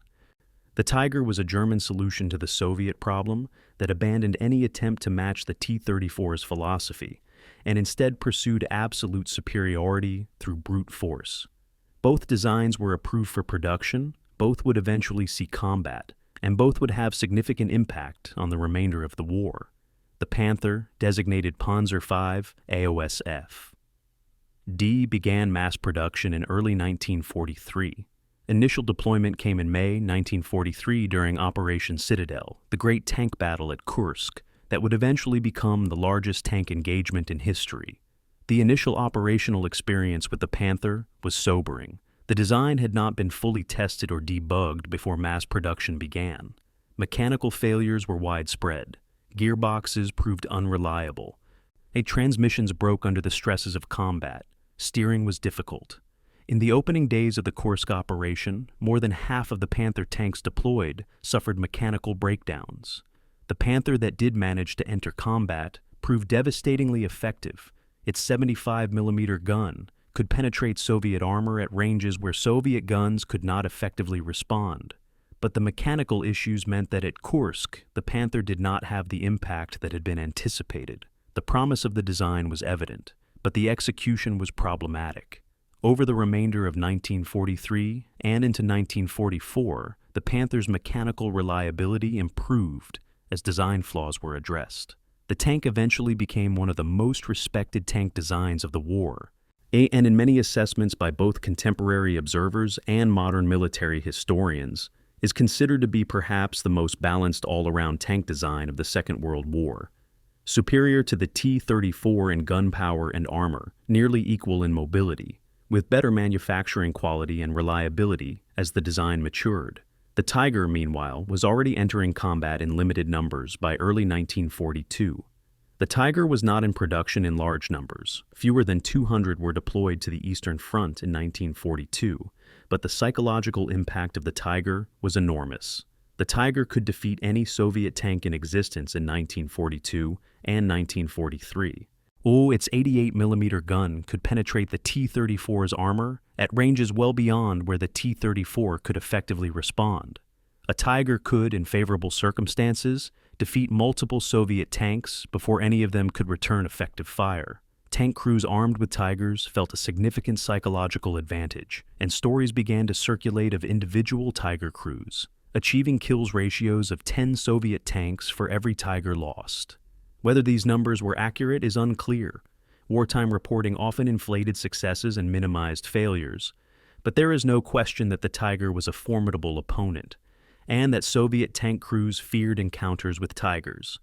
Yet the Tiger had serious disadvantages that limited its overall utility. The tank was extremely expensive to manufacture. A single Tiger cost roughly 250,000 Reichsmarks, approximately the equivalent of 5 average Panzer IV tanks. The manufacturing process was time-consuming and required specialized equipment. Production never exceeded a few hundred tanks per month, and some months fell considerably short of even that quota. The Tiger was also extremely heavy, 57 tons, which meant that the bridge crossing capacity of German-held territory became a limiting factor. Many bridges in Eastern Europe could not support the Tiger's weight, restricting mobility and forcing the tank to follow specific routes. The Tiger also had a high fuel consumption rate, consuming approximately 30 gallons of fuel for every 100 kilometers traveled, which meant that supply lines had to be carefully maintained to keep Tigers operational. In contrast, the Panzer IV consumed roughly half that quantity of fuel. German industrial capacity and German fuel supplies were both severely limited by 1942. The resources invested in producing Tigers and Panthers could have produced 5 to 7 times as many Panzer IVs. This created an agonizing strategic dilemma. Should Germany produce fewer, very powerful tanks that could achieve superiority in direct combat but were extraordinarily expensive and difficult to replace? Or should Germany produce more, lighter, less powerful tanks that were less capable individually but more numerous and less costly? By 1943 and 1944, the scale of the tank production disparity had become shocking. German tank production, which in 1941 had been roughly 1,000 tanks per year, was now roughly 2,000 tanks per year and could not be increased beyond that figure due to raw material constraints, factory capacity, and the priority given to other weapon systems like aircraft. Soviet tank production, meanwhile, had climbed to roughly 4,500 tanks per year, and the Soviets were demonstrating the ability to increase production further if needed. American tank production, mostly focused on the Sherman tank for deployment to European theaters, was running at roughly 30,000 tanks per year by 1944, the vast majority of which would not arrive in Europe until the D-Day landings and subsequent operations. Next, the mathematics were becoming clearer every month. Germany could not win a war of production against the combined industrial capacity of the Soviet Union and the United States. Germany could only win if it could defeat the Soviet Union relatively rapidly before American industrial capacity was fully mobilized against German forces.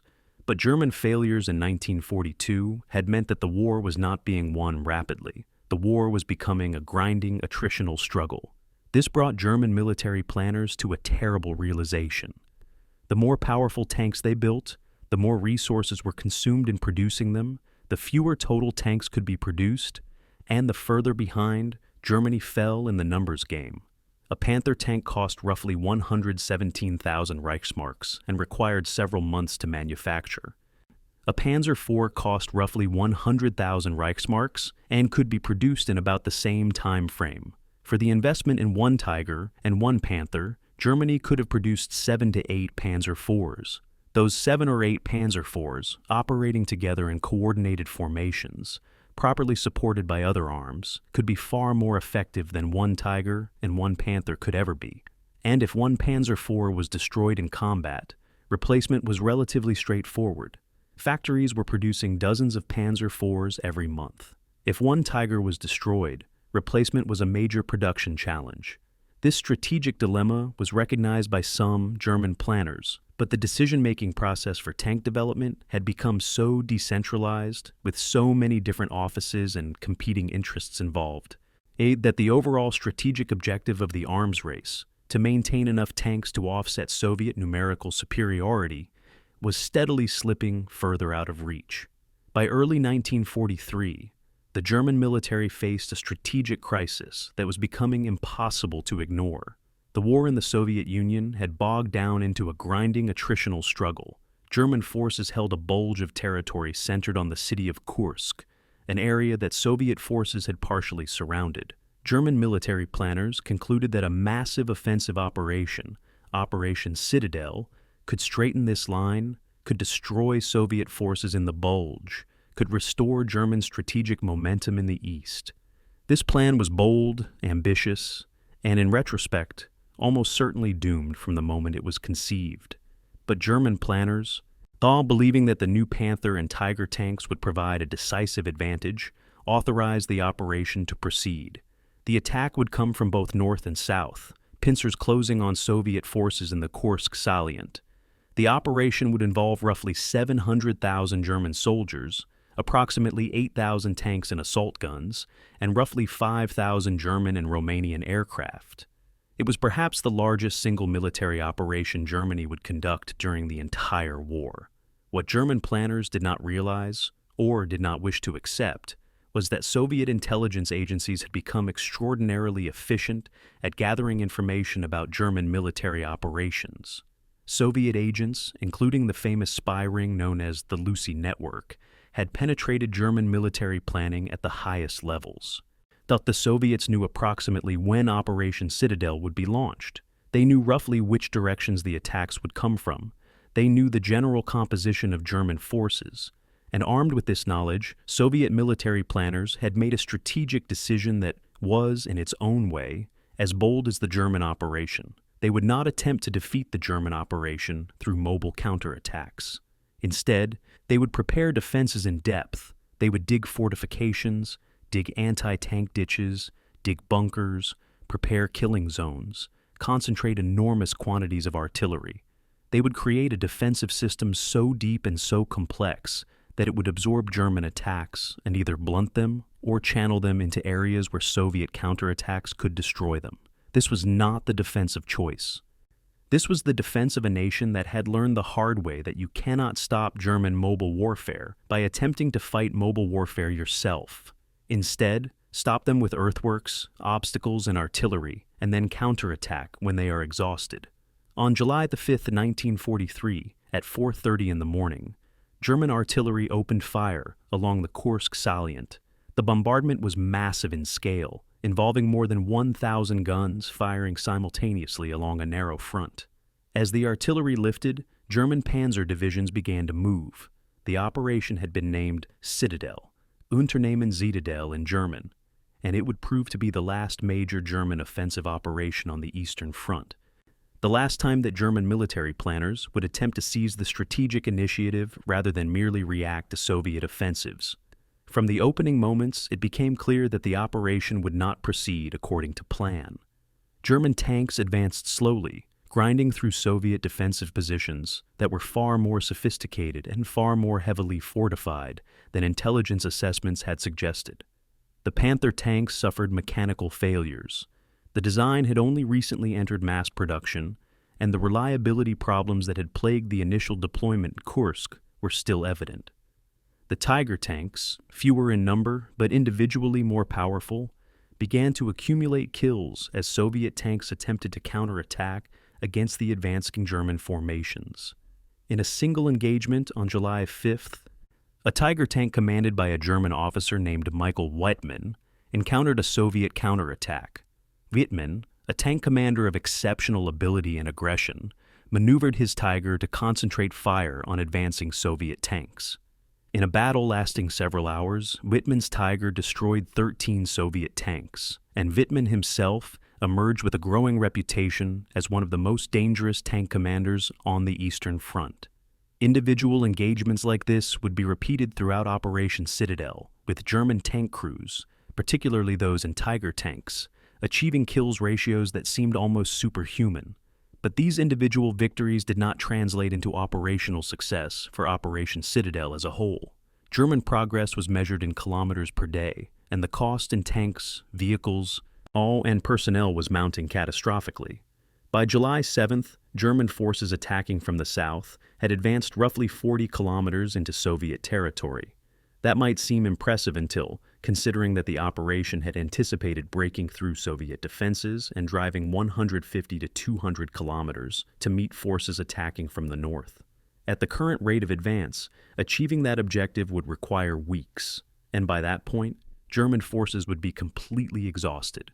More concerning, Soviet reserves were being mobilized, Soviet counterattacks were beginning to develop, and Soviet strategic reserves, entire armies held in reserve specifically for just this kind of contingency, were beginning to move toward the front.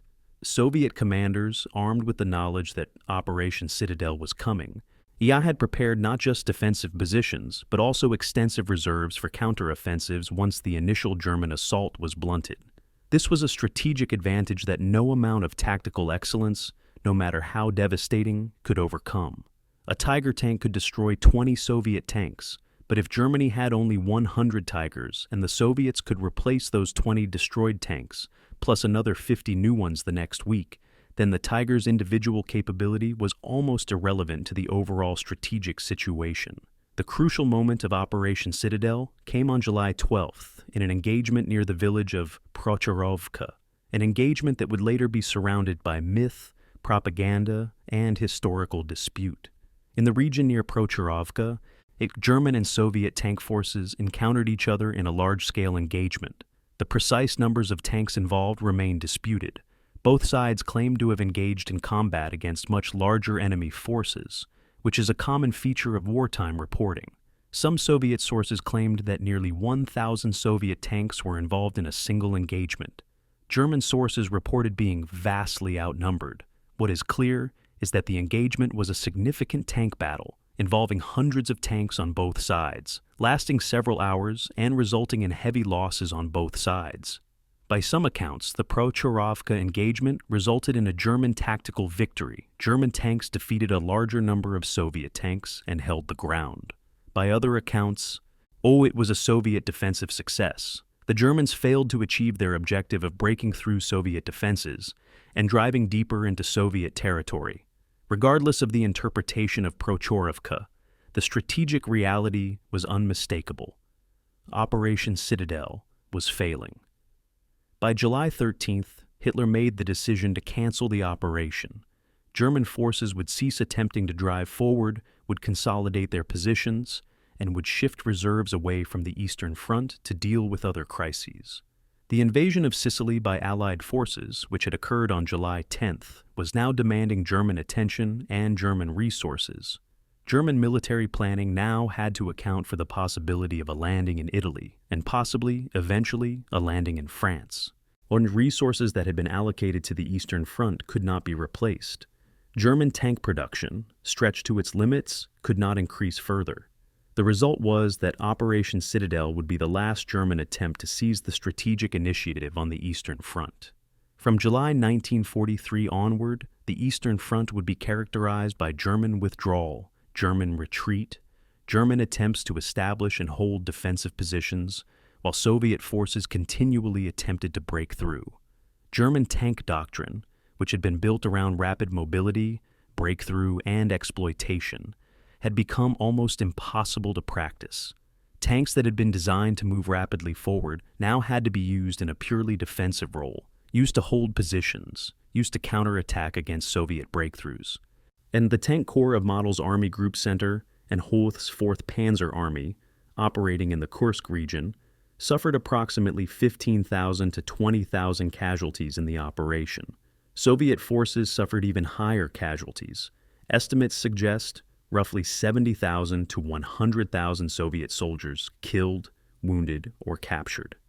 Soviet tank losses in the operation were extremely high, with some estimates suggesting approximately 1,910 Soviet tanks were destroyed in the Kursk operation. German tank losses were far lower in absolute numbers, roughly 323 tanks lost according to German records. But in a war of attrition, German losses were far more significant than Soviet losses. A German tank destroyed was a German tank that would have to be manufactured, tested, transported to the front, and crewed again. Like Soviet tank losses could be replaced through new production that was running at nearly 5 times German capacity. By July 22nd, when the operation was officially terminated, it was clear to anyone analyzing the situation rationally that German military dominance on the Eastern Front was permanently broken. The question was no longer whether Germany could defeat the Soviet Union, but rather how long Germany could continue to resist Soviet offensives before being overwhelmed. The retreat, when it began, did not come as a sudden collapse, but rather as a series of fighting withdrawals, each one involving tactical successes that masked deeper strategic failure. German Panzer divisions, which had once been instruments of breakthrough and exploitation, were now transformed into instruments of delay. And a German tank commander in August 1943 described the new reality in a letter to his wife. "We are retreating now. The officer said that today we would fight a holding action near Kharkov, and tomorrow we would withdraw to the next defensive line. It seems we will be doing this for a very long time. That assessment, made in the summer of 1943 by a junior tank officer, proved disturbingly prescient. From August 1943 until May 1945, Germany would be retreating across Eastern Europe, and that retreat would cost the Panzerwaffe an extraordinary toll in tanks, vehicles, equipment, and, above all, in trained personnel. In August 1943, Soviet forces recaptured Kharkov and Belgorod, two major cities that had been in German hands. German forces, attempting to counterattack and retake these positions, occasionally achieved temporary success, but could not hold the territory against continued Soviet pressure. The German counterattack on Kharkov in early September, designated Operation Polkovets-Kutuzov, involved concentration of German armor and managed to recapture some territory. But the operation demonstrated a fundamental change in the nature of German military capability. German forces could still achieve local successes, could still defeat Soviet forces in direct combat, could still inflict heavier casualties than they themselves suffered. But the ability to convert tactical successes into strategic victories, to achieve breakthrough and exploitation, to capture and hold enemy territory, that capability was rapidly slipping away.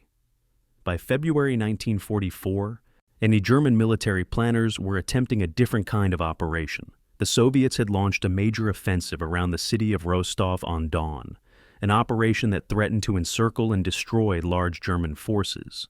German military planners, desperate to avoid being cut off and surrounded, authorized a counteroffensive designated Operation Polkovets-Kutuzov. German tank forces, concentrated in several Panzer divisions, attempted to drive through Soviet forces, break the Soviet encirclement, and create an opportunity for German forces to withdraw. The operation was tactically successful in the sense that German tanks did manage to break through Soviet lines, and German forces did manage to avoid being surrounded. But the cost was extraordinary. Tank losses were heavy. That many of the German tank commanders who had survived previous years of fighting were killed or wounded. The irreplaceable reservoir of experienced tank commanders, men with years of combat experience, was being depleted at an unsustainable rate.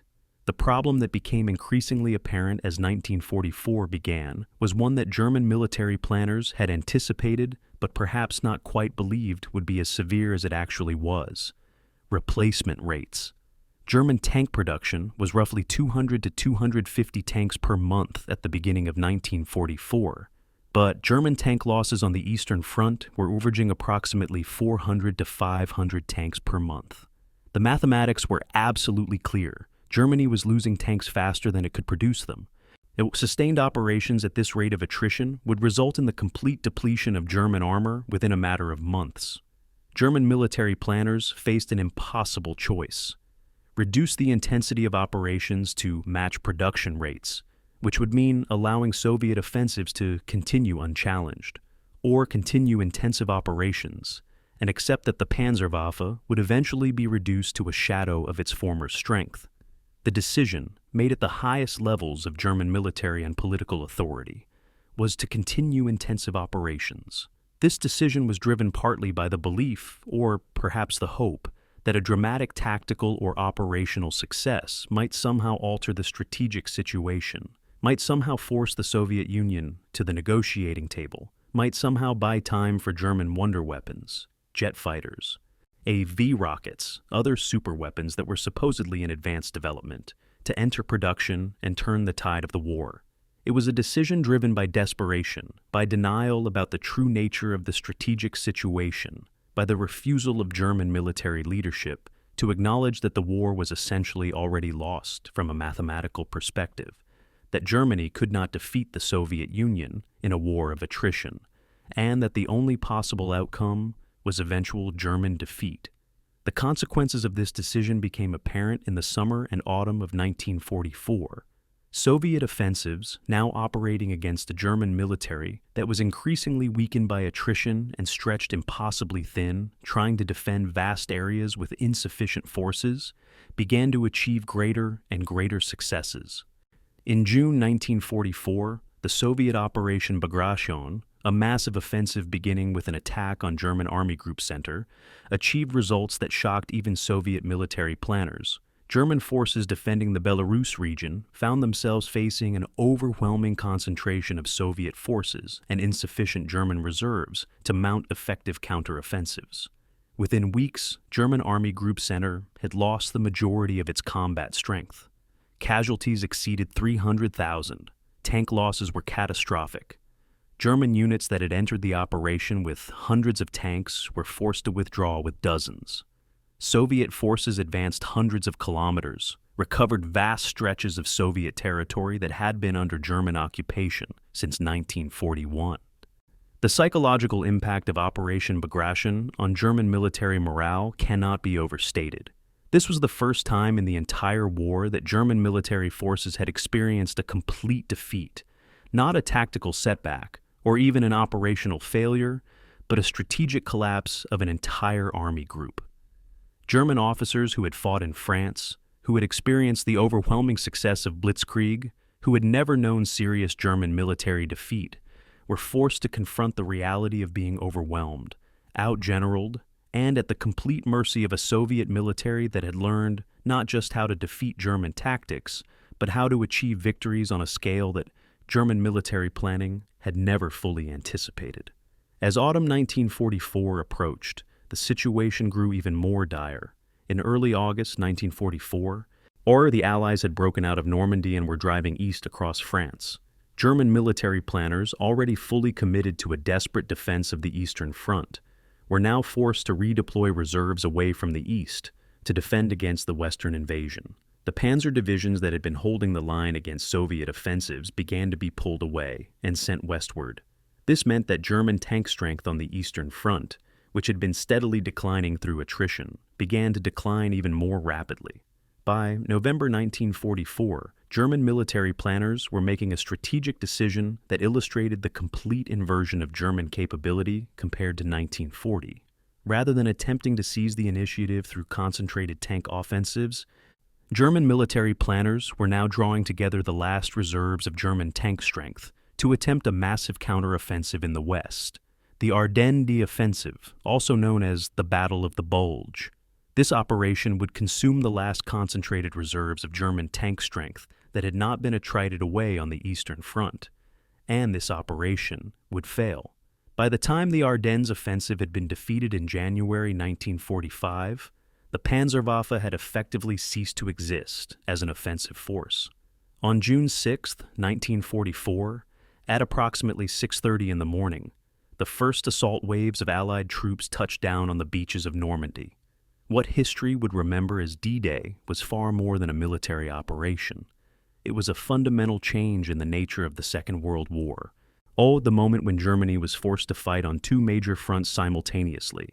The moment when German military strategy shifted from attempting to defeat enemies on the Eastern Front to attempting to contain an invasion on the Western coast. The German military had known for weeks that an invasion was likely. Intelligence reports suggested that the Allies were preparing for a major amphibious operation somewhere along the French coast.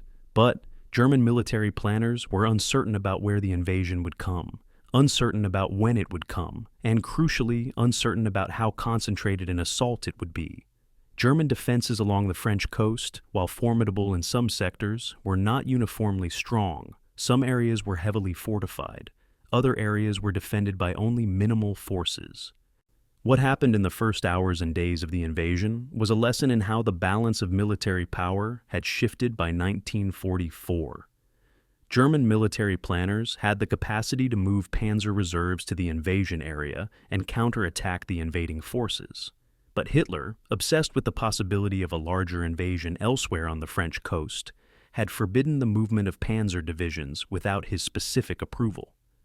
By the time approval was given for panzer divisions to move toward Normandy, 12 to 18 hours had already been lost.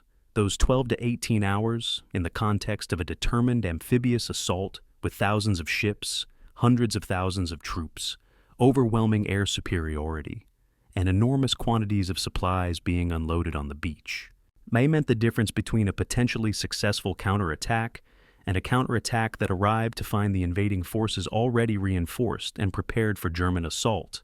The German Panzer divisions that did eventually move toward Normandy faced a form of warfare that was completely alien to their experience.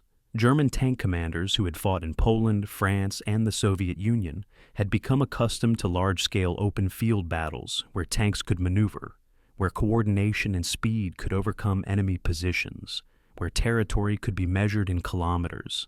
Normandy, with its dense hedgerow country, thick forests, and small villages, was a form of warfare where tanks were constantly vulnerable to short-range anti-tank weapons, where maneuvering room was limited, where close air support could strike at any moment. More importantly, the Normandy campaign forced German military planners to contemplate something they had not seriously considered since 1940, the possibility that air superiority might prove decisive in determining the outcome of ground combat. By 1944, Allied air forces had achieved overwhelming superiority over Western Europe. The Luftwaffe, weakened by losses in previous campaigns, reinforced by being pulled away from the Eastern Front, and deployed to defend against the Western invasion, could not establish anything approaching air parity. In one notable engagement on June 26, 1944, near the village of Villers-Bocage, German tank units under the command of Michael Wittmann, and the same Tiger tank commander who had distinguished himself at Kursk, encountered a British column of Cromwell tanks and armored vehicles. In the initial contact, Wittmann maneuvered his Tiger to achieve a positional advantage and began engaging British tanks at medium range. The Cromwell tanks, equipped with 75mm guns, were no match for the Tiger's 88mm gun. In several hours of fighting, Wittmann's Tiger and supporting German anti-tank guns destroyed approximately 13 British tanks and armored vehicles. Wittmann himself was credited with at least 5 of these kills. At the time, it seemed like a German tactical victory, a reminder that German tank crews, even when outnumbered, could achieve successes against Allied armor. But the Villers-Bocage engagement proved to be an isolated German success in an overall campaign, in which Germany was losing steadily. What the Normandy campaign illustrated was a fundamental change in the nature of tank warfare by 1944. Individual tank capability, while still important, had become secondary to broader factors like air superiority, artillery concentration, logistical capacity, and numerical superiority. A Tiger tank could kill multiple Shermans in direct combat, but if the area around the Tiger was being bombarded by artillery that concentrated the fire of hundreds of guns on the tank's position, if German infantry supporting the tank was being engaged by infantry with air support, if German panzer divisions were unable to concentrate sufficient force due to Allied bombing of roads and rail lines preventing concentration, then the Tiger's superiority in direct tank versus tank combat became almost irrelevant. German tank crews in Normandy faced an enemy that was not just numerous but that had command of the air, that could concentrate artillery fire of shocking intensity, that had logistical capabilities that allowed the Allies to replace losses at rates that Germany could never match. By July 1944, German panzer divisions in Normandy were suffering casualties at catastrophic rates. Losses to air attack, to artillery fire, to anti-tank weapons, to infantry-mounted anti-tank weapons that German soldiers called Panzerfausts, were accumulating daily. All trained crews were being killed and could not be replaced quickly enough. Tank losses were occurring faster than German production could replace them. The inevitable result was that German panzer divisions, which had been sent to Normandy with the objective of throwing the invaders back into the sea, gradually lost combat strength until they were no longer capable of mounting offensive operations. By early August, German military planners made a desperate decision: attempt a massive panzer counterattack at a place called Falaise, an attempt to cut off and destroy the advancing American forces. The counterattack, designated Operation Lüttich, involved concentrating several panzer divisions for an armored assault that was meant to recapture Avranches and cut off the American Third Army. Operation Lüttich was authorized on August 7th and began on August 7th. German military planners, desperate and perhaps not fully aware of just how much strength Allied forces had actually accumulated in Normandy by that date, approved the operation expecting it would succeed. What actually happened was that German panzer forces, already weakened by weeks of combat and attrition, attacked into a carefully prepared Allied defense. The American forces defending the area were not surprised. In fact, Allied intelligence had decoded German radio messages and knew the attack was coming. American artillery was concentrated to meet the anticipated German assault. American fighter bombers were standing by to attack German formations. The result was a disaster for German forces. The Panzer counterattack advanced roughly 20 kilometers before being stopped by American defenses.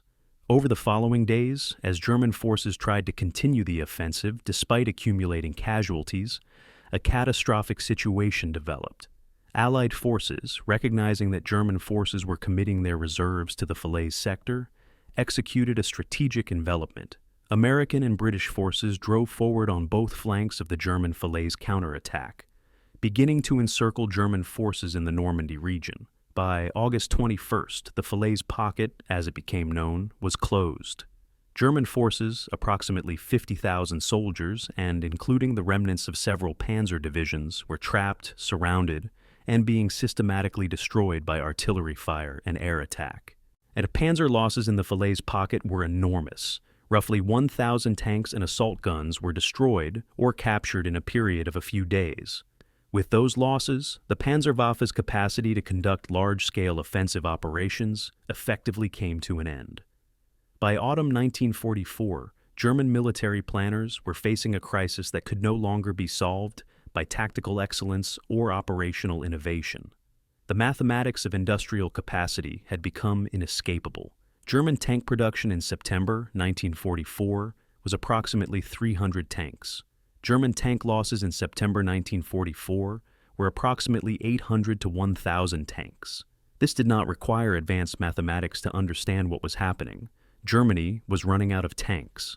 The Panzerwaffe, which in 1940 had seemed nearly invincible, which in 1941 and 1942 had shattered European armies and driven miles into Soviet territory, was being systematically destroyed and could not be replaced. German military planners, confronted with this reality, made a series of decisions that illustrated desperation more than strategic calculation. If they could not produce enough tanks to match Allied and Soviet numbers, perhaps they could produce tanks so powerful, so heavily armored, so heavily armed that individual tanks could overcome enemy numerical superiority. The Tiger II, officially designated Panzerkampfwagen 6 Aus FB, also known as the Königstiger or King Tiger, was the result of this thinking. The Tiger II was designed to be even heavier and more heavily armored than the Tiger I. It weighed 68 tons, making it the heaviest tank deployed by any nation during the Second World War. Its armor was extraordinarily thick, 150 millimeters at the frontal hull, making it virtually immune to most anti-tank weapons in existence in 1944 and 1945. Its gun was the same 88mm gun as mounted on the Tiger I, but the Tiger II's gun had a longer barrel and significantly greater muzzle velocity, making it more powerful. In direct tank versus tank combat, the Tiger II was arguably the most formidable tank in existence. It could engage and destroy any Soviet tank at ranges where Soviet guns could not effectively respond. It could penetrate American and British tank armor from distances that seemed almost unfair given the disparity in firepower. The Jagd Panther, and another German design that entered limited production in 1944, followed a different design philosophy. The Jagd Panther took the hull and chassis of the Panther tank and mounted an 88mm gun in a fixed superstructure, a tank destroyer rather than a tank. The Jagd Panther could not rotate its turret, so the gun could only move by moving the entire vehicle. But the 88mm gun in a fixed mount, with the weight savings from not having a rotating turret, could be heavily armored and had superior firepower compared to the turret gun of a Panther tank. The Jagd Panther was, in many respects, a machine optimized for the kind of defensive warfare that Germany was increasingly fighting by 1944. Stand in a defensive position, concentrate firepower on approaching enemy armor. It survived long enough to destroy multiple enemy tanks before being destroyed yourself.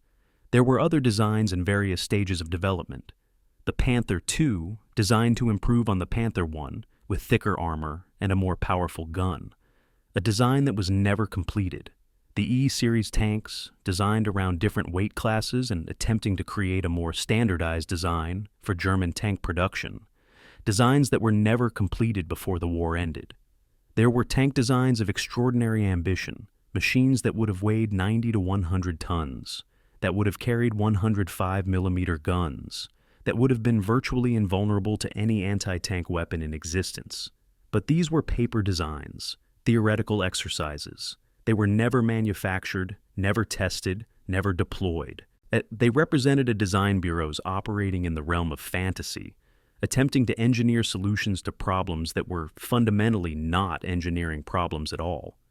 The fundamental problem was not that German designers lacked imagination or technical capability.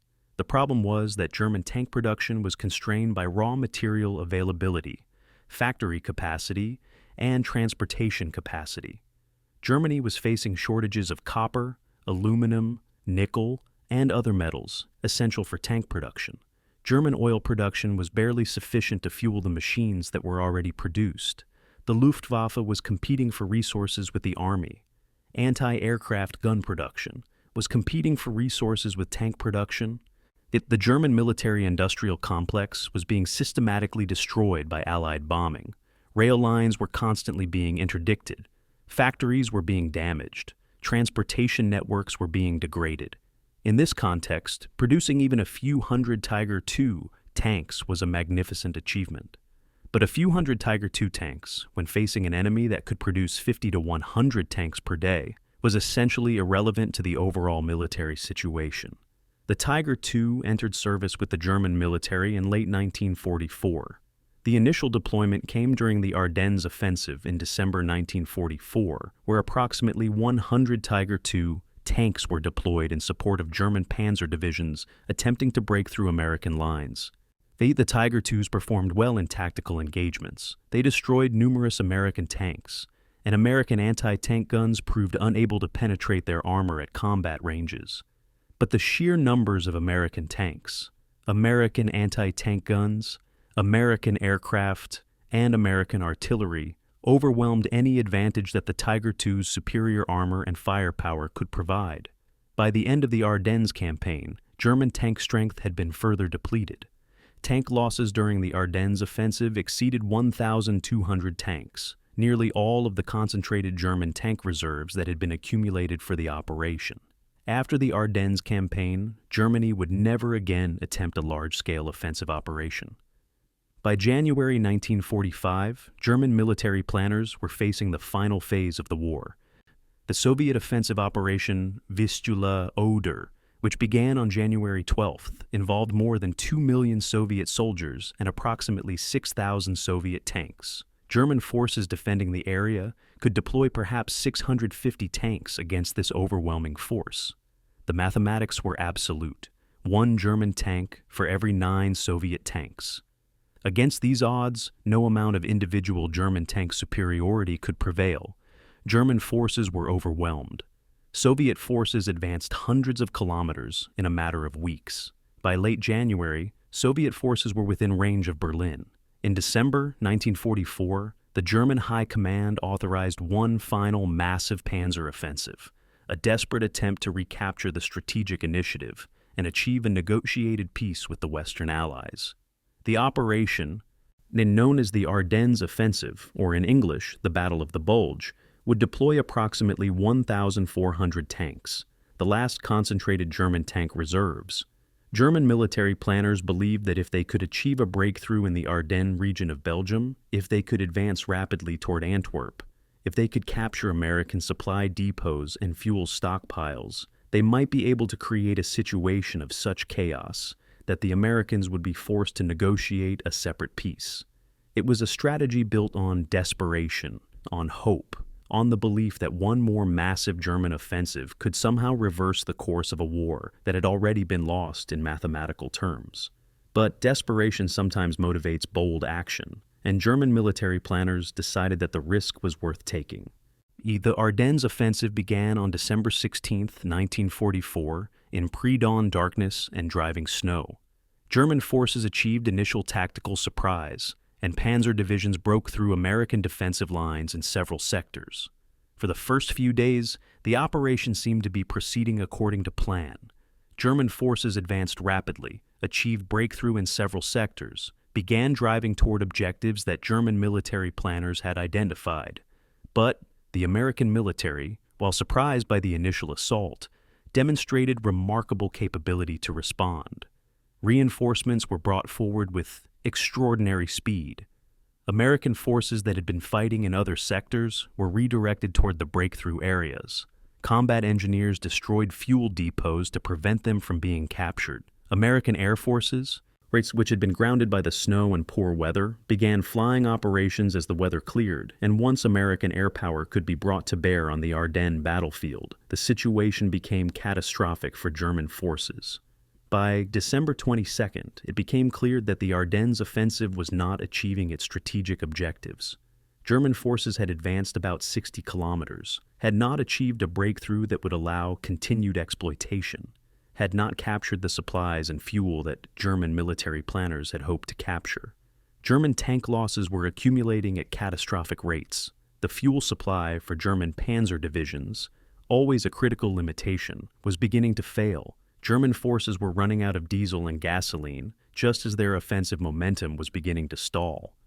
By December 26th, American reinforcements had arrived in sufficient numbers to begin containing the German advance.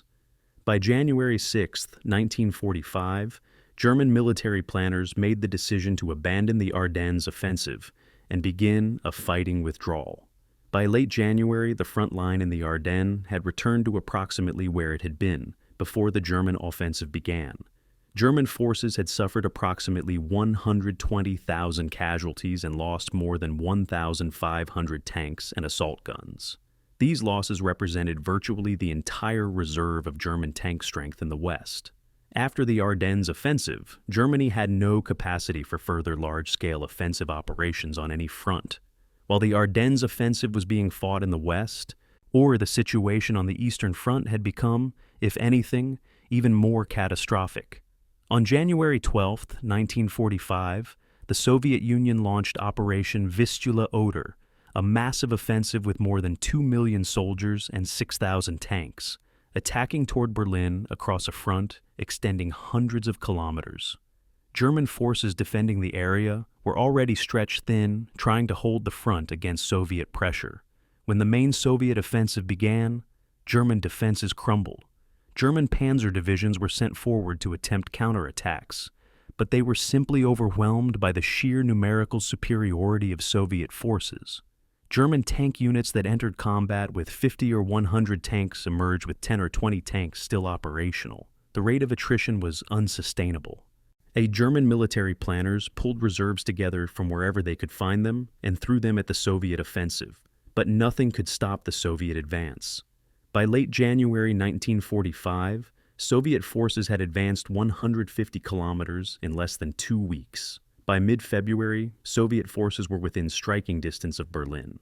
German military planners, recognizing that the war was entering its final phase, began transferring Panzer divisions away from other theaters toward Berlin, attempting to prepare a final defensive position in the German capital. German forces that had been fighting in East Prussia, in Silesia, in other areas where Soviet offensives were developing, found themselves being instructed to abandon defensive positions and move westward toward Berlin. The result was a series of catastrophic German defeats as Soviet forces exploited German withdrawal, advancing hundreds of kilometers, crushing German forces attempting to maintain coherent defensive lines. In April of 1945, as Soviet forces began the final assault on Berlin, German military planners deployed their remaining tank forces to defend the German capital. Approximately 300 German tanks and assault guns were available for the defense of Berlin, against roughly 5,000 Soviet tanks and assault guns concentrated around the city. Many of the German tanks were not even full-strength units. They were improvised formations created by gathering together whatever tanks and vehicles were available, commanded by officers who had been pulled from other duties, crewed by men who often had minimal training and experience. Soviet forces operating with overwhelming numerical superiority, overwhelming firepower concentration, and unrestricted air superiority systematically destroyed German defenses. German tanks, fighting in the tight urban terrain of Berlin, were vulnerable to Soviet infantry armed with anti-tank weapons called Panzerfausts. Destroyed German tanks and assault guns accumulated in the streets of Berlin, silent monuments to a military power that had once conquered continental Europe. By May 8, 1945, Germany surrendered unconditionally. The remaining German tanks, those that had not been destroyed in combat, were captured by Allied forces. German tank crews, those who had survived the final campaigns, became prisoners of war. Any surviving German military officers and planners, confronted with total defeat, were forced to contemplate the question that would haunt them for the rest of their lives. How had it gone so wrong? How had a doctrine that had seemed so revolutionary in 1941, that had achieved such overwhelming victories in 1940, come to result in complete and utter defeat? The answers were complex, involving political decisions made by Hitler, involving fundamental miscalculations about the ability of Germany to defeat the Soviet Union, involving the failure to recognize that Germany could never win a war of attrition against opponents with greater industrial capacity. But the core answer was simple. Germany had possessed something extraordinary in 1940, a revolutionary doctrine of mechanized warfare, a coordinated armor forces, and concentrated break continue to February 4th through operations that changed the nature of modern warfare. But that revolutionary advantage had been squandered through strategic miscalculation, through decisions to fight on two fronts simultaneously, through the belief that one more victory, one more massive offensive, might somehow alter the fundamental mathematics of the situation. There is a particular kind of tragedy that accompanies the study of military history, a tragedy that becomes evident when one stops examining individual battles, individual victories and defeats, and instead looks at the broader arithmetic of war. In the Prussian military tradition, there was an understanding that victory in war ultimately depended not on individual brilliance, not on revolutionary tactics, but on the ability to concentrate superior force at the decisive point. By those standards, Germany's fate in the Second World War was essentially predetermined from the moment that strategic decisions committed Germany to fighting simultaneously against the Soviet Union and the Western Allies. The numbers tell a story that is absolutely unambiguous in its implications. In 1942, when Germany had achieved its greatest territorial extent, German military strength seemed to be at a peak. The German Panzerwaffe possessed roughly 2,400 operational tanks, the largest number at any point in the war. But in that same year, Soviet tank production was running at roughly 4,000 tanks per year, American tank production at roughly 15,000 per year, German tank production in 1942. The year Germany was at maximum strength was roughly 1,100 tanks. This meant that Germany was operating at a 3-to-1 production disadvantage against the Soviet Union alone, and when accounting for American and British production, the disparity became even more stark. 4 countries combined, the Soviet Union, United States, Britain, and other allied nations, were producing roughly 40,000 tanks per year. Germany was producing roughly 1,000 tanks per year. The Panzerwaffe would have to inflict 40 kills for every tank lost simply to break even. The actual kill ratio in tank versus tank engagements was nowhere near that figure. German tanks were, on average, somewhat more effective than Allied and Soviet tanks. German kill ratios in direct tank engagements were often in the range of 2-to-1, but 3-to-1 or even higher in some engagements. But no kill ratio, no matter how impressive, could overcome a 4-to-1, 5-to-1, or higher production disadvantage. Let us examine the actual numbers produced by Germany during the entire war. German total tank production from 1939 through May 1945 was approximately 25,000 tanks of all types. This number is broken down as follows: roughly 8,553 Panzer IV tanks, which were the most produced German tank, approximately 5,674 Panzer III tanks, approximately 5,900 Panther tanks, approximately 1,350 Tiger I tanks, approximately 489 Tiger II tanks, and approximately 3,000 additional light tanks and assault guns of various designs. So, the number of tanks produced by Germany during the entire war, 25,000, was a significant number, representing an enormous industrial and logistical achievement. But compare this to Soviet production, approximately 35,119 T-34 tanks of all variants, approximately 25,000 T-26 tanks, approximately 5,210 BT series tanks, and thousands of other tank models. Total Soviet tank production exceeded 61,000 tanks.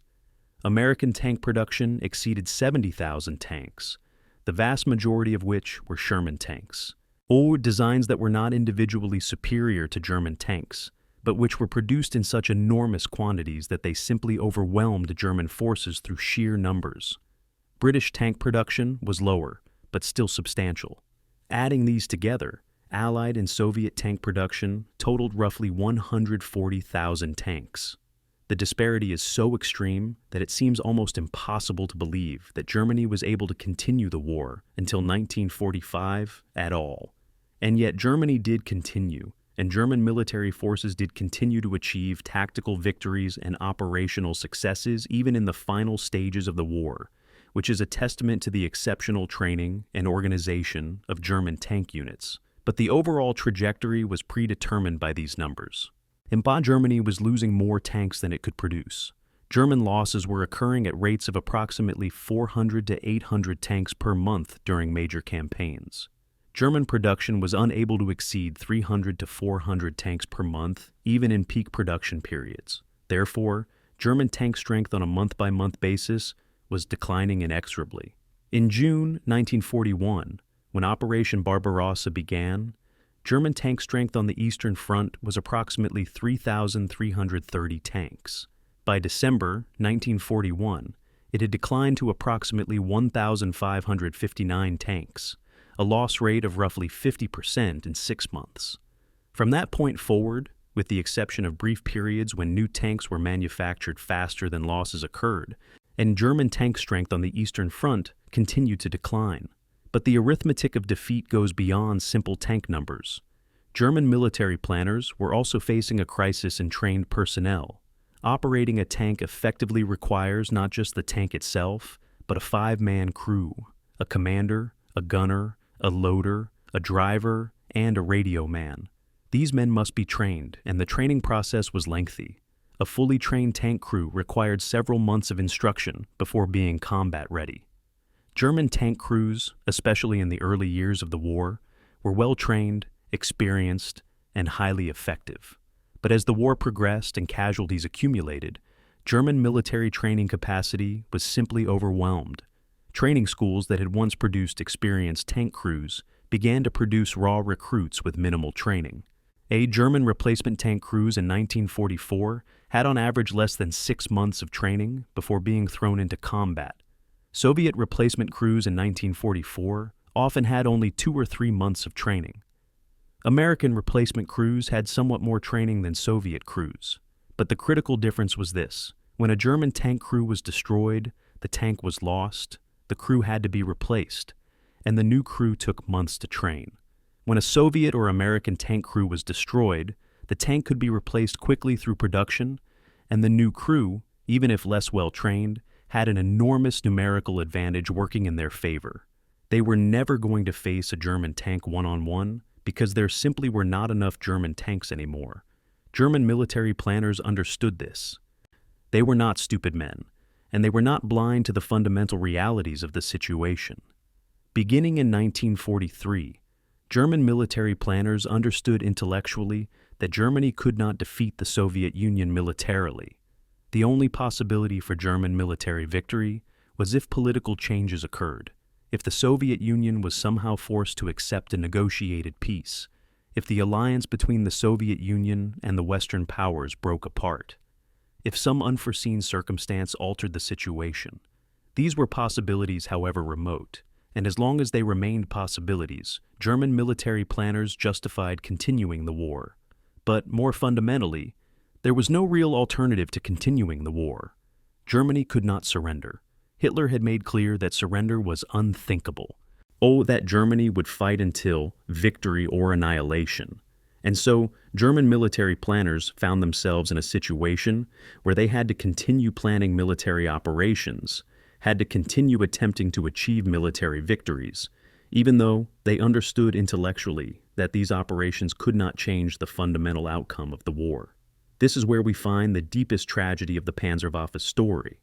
German tank designers and military planners created something genuinely revolutionary, a doctrine of mechanized warfare that changed the nature of modern combat. German tank crews, drawn from a military tradition that emphasized excellence and innovation, learned to implement this doctrine with extraordinary skill. But they did so in service to a political leadership that made decisions that were fundamentally incompatible with Germany's actual military capacity. Hitler believed that Germany, through force of will, through revolutionary doctrine, through bold military strokes, could somehow achieve victory, even though the fundamental arithmetic said this was impossible. German military professionals should have pushed back against this belief, should have made clear the mathematical realities that made German victory impossible. Some did try, and some were dismissed for their pessimism. Others went along with operational planning that they believed was ultimately futile because the alternative, confronting Hitler with the truth, was terrifying and likely to result in political consequences. As a result, the German military continued to conduct operations, to expend resources, to sacrifice the lives of soldiers in pursuit of objectives that were mathematically unachievable.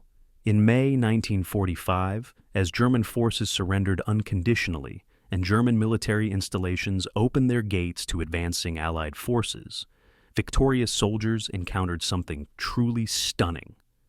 Thousands of intact German tanks, in various states of repair, abandoned or captured on the battlefields and in the factories of Germany. Soviet forces, advancing from the east, captured approximately 1,000 German tanks. American forces, advancing from the west, captured approximately 1,000 additional German tanks. The entire inventory of German tank production, those machines that had not been destroyed in combat, though that had not been buried in rubble in German cities, that had not been scuttled by their crews as a final act of defiance, were now in the hands of the victors. For the Soviet Union, American, Britain, and other Allied nations, these captured German tanks represented an extraordinary opportunity, the chance to examine, in detail, a tank design and production system that had been technologically advanced and, in some cases, superior to their own designs. The Soviet Union was particularly interested in captured German tanks and, more importantly, captured German tank designers and engineers. Soviet military planners understood that German mechanical and automotive engineering was among the finest in the world, and that German understanding of armor plate manufacture, gun design, and tank construction represented knowledge that could advance Soviet tank development. The Soviet Union, therefore, made the strategic decision to capture German tank designers and engineers and relocate them to the Soviet Union, where they would be compelled to share their technical knowledge. More than 3,000 German scientists, engineers, and technicians were transported to the Soviet Union after 1945, where they worked on Soviet military projects, including tank development, for several years after the war ended. Beyond simply studying captured tanks and interrogating captured engineers, the Soviet Union actually continued to manufacture captured German tanks. Soviet factories, having studied the Panther design, began producing Soviet copies or designs heavily influenced by the Panther. More remarkably, as Soviet factories actually continued manufacturing captured Panzer IV tanks in the years immediately after 1945. German tanks that had been captured by Soviet forces, or whose designs had been copied, were manufactured in Soviet factories and designated with Soviet names. The Panzer IV became the T4 in Soviet nomenclature. It is an extraordinary and somewhat absurd fact that German tanks were being built in Soviet factories after the German military had surrendered, creating a situation where Soviet forces possessed machines that were fundamentally German in origin, even though they were being manufactured in Soviet factories and deployed by the Soviet military. The American military also studied captured German tanks intensively. American military planners, impressed by German armor design, particularly the sloped armor concept that had been so revolutionary in German tanks, incorporated lessons learned from German tank design into American tank development.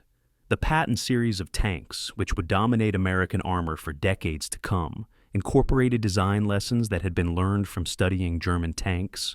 More importantly, American military planners studied German tactics, German organization of armor formations, and German doctrine, and incorporated these lessons into American military doctrine. The Blitzkrieg concept, which had been so revolutionary when the Germans implemented it, became part of mainstream Western military thinking after 1945. What happened to the surviving Panzer crews, the men who had operated these machines, was diverse and heartbreaking in various ways. That some were killed in the final campaigns, dying in their tanks, or in the street fighting as Berlin fell. Others became prisoners of war, were held in prisoner of war camps in Allied territory, and were eventually released. Large numbers of German tank officers and non-commissioned officers were eventually recruited by the Bundeswehr, the West German military that was re-established in 1955, 2 years after the war ended. German officers who had commanded Panzer divisions in the war were given positions in the new Bundeswehr, where they taught NATO allies about mechanized warfare, about tactics, about organization of armor units. Many of these officers served NATO for decades after the war, all training multiple generations of Western armor officers in techniques that had been originally developed by the German Panzerwaffe decades earlier.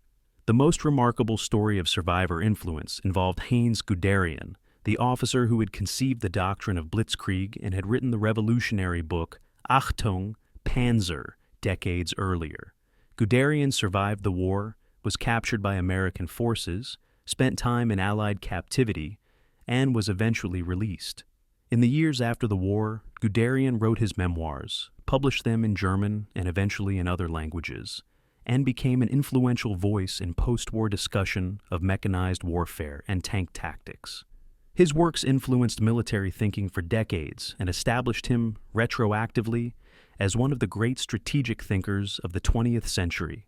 Even though his strategic concepts had resulted in catastrophic defeat for Germany, Guderian's life after the war is a reminder that military success and strategic wisdom are not necessarily the same thing, that brilliant tactical and operational thinking can be married to catastrophic strategic miscalculation. Soviet Union's incorporation of German tank design lessons eventually produced the T-44 and T-54 tank series, designs that showed clear evidence of having been influenced by German Panther tank design, particularly in the arrangement of the gun and in the overall design philosophy. The T-54 would eventually become the most produced tank in history, with more than 50,000 examples manufactured across multiple decades and multiple countries. That every one of those tanks carried within its design lessons that had been learned from studying the Panther tank, from studying how German tanks had been designed, from incorporating German design innovations. The Americans, meanwhile, incorporated German innovations into their own tank designs, resulting in the M46 and M47 Pattens, which also showed clear evidence of German influence. More broadly, the post-war adoption of the three-man turret, which had been a German innovation, became universal in tank design. The sloped armor concept that Germany had pioneered became standard across all tank designs. So, the Panzerwaffe, which had been defeated completely on the battlefield, which had surrendered unconditionally in 1945, all achieved a kind of posthumous victory in terms of influence on subsequent military development. The doctrine of mechanized warfare that the Germans had pioneered, refined, and perfected became the standard doctrine for military forces around the world. The technical innovations that German tank designers had developed, sloped armor, three-man turrets, radio coordination, became universal standards.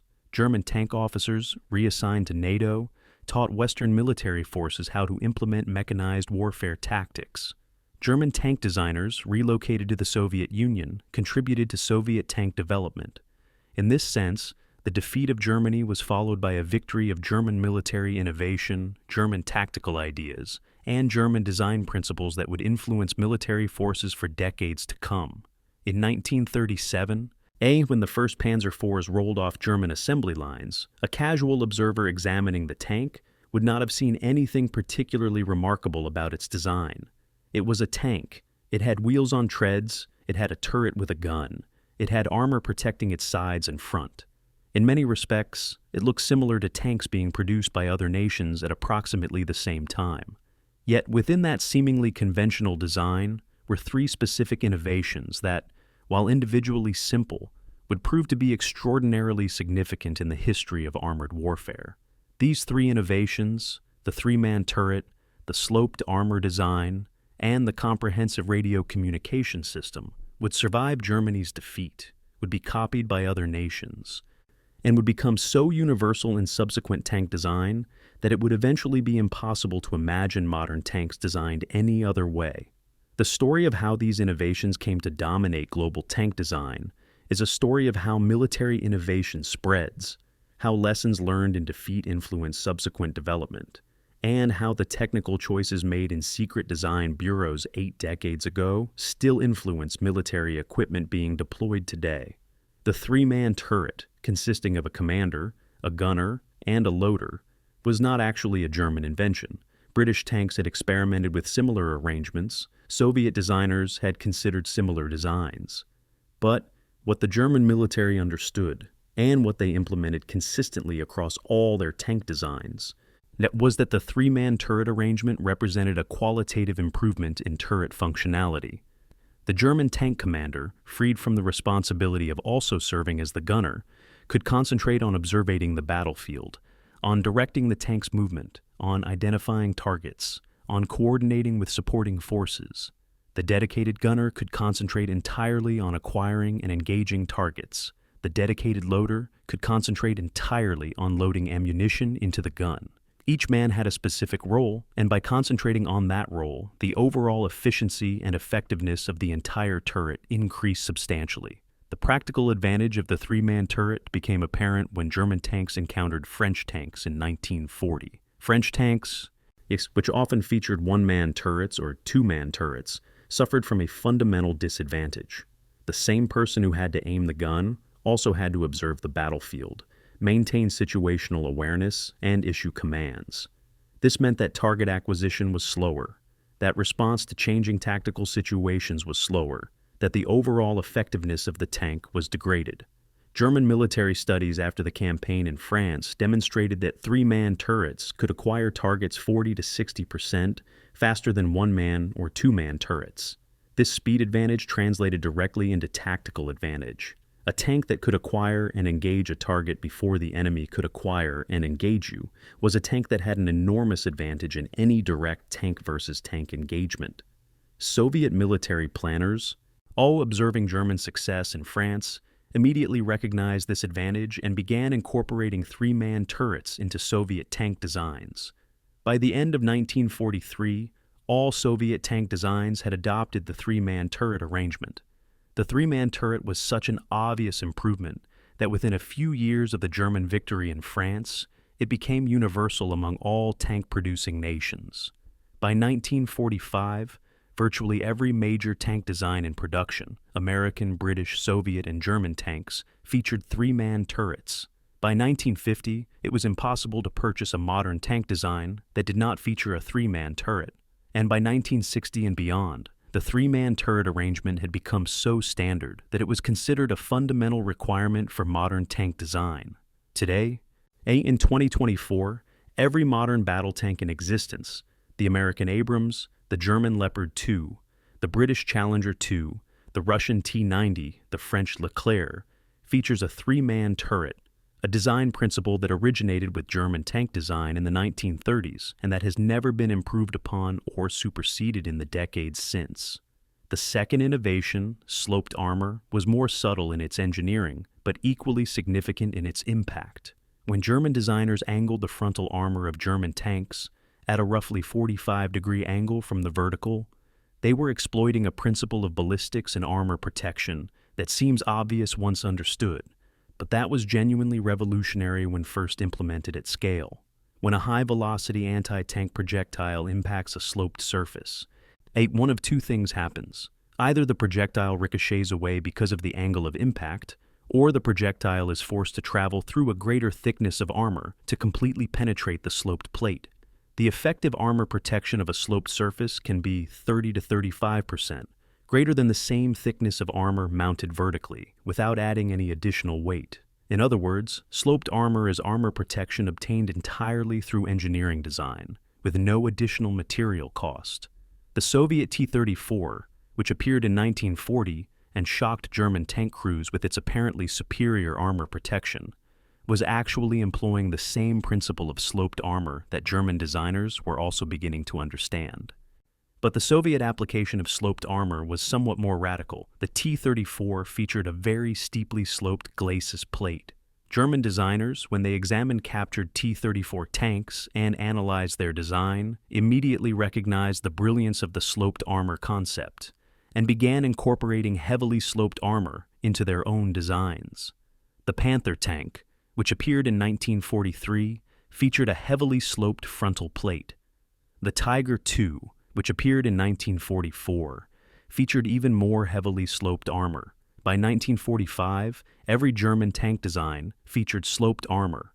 After 1945, when Soviet and American designers began studying captured German tanks and began incorporating German design innovations into their own designs, one of the first things they recognized was the utility of sloped armor. Soviet designers, already familiar with sloped armor through their own T-34, began incorporating more aggressive sloping in subsequent designs. American designers, observing both German and Soviet use of sloped armor, began redesigning American tanks to incorporate sloped armor protection. By 1950, sloped armor had become universal in tank design.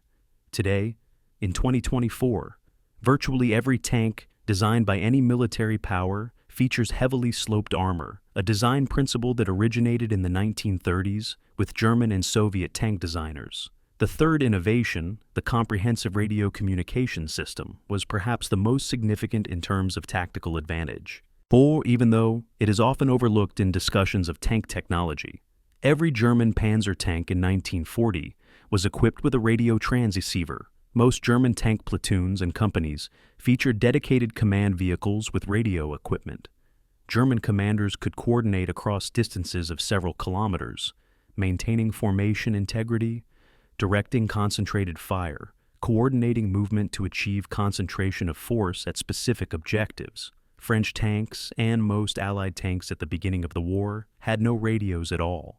This meant that French tank commanders had to maintain formation integrity through hand signals, through visual observation, through learned patterns of movement that had been practiced in training. The moment a battle became complex, the moment visibility was reduced by smoke or darkness or difficult terrain, the moment tactical situation became chaotic, French tanks found themselves operating in isolation, unable to coordinate, unable to concentrate fire. The advantage that German radio communication provided was not a factor of 20% or 30%.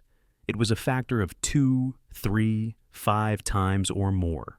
A German tank company with radios could achieve coordination of fire and movement that a French tank company without radios could not match, no matter how well trained the French crews were. After 1940, when the Allies recognized the advantage that radio communication provided, Allied tanks began to be equipped with radios. By 1945, virtually every tank in the American, British, and Soviet inventories had radio equipment. And since 1945, radio communication has become a basic requirement of every military tank. The ubiquity of radio communication in military tanks is so taken for granted that it is easy to forget that this represents an evolutionary development dating back to German tank design in the 1930s. 3 simple innovations: 3-man turrets for better target acquisition, sloped armor for better armor protection without additional weight, and comprehensive radio communication for better coordination. None of these innovations was particularly complex. None required extraordinarily advanced technology. Yet the combination of these 3 innovations, combined with the doctrine that understood how to exploit these advantages, created a revolution in armored warfare.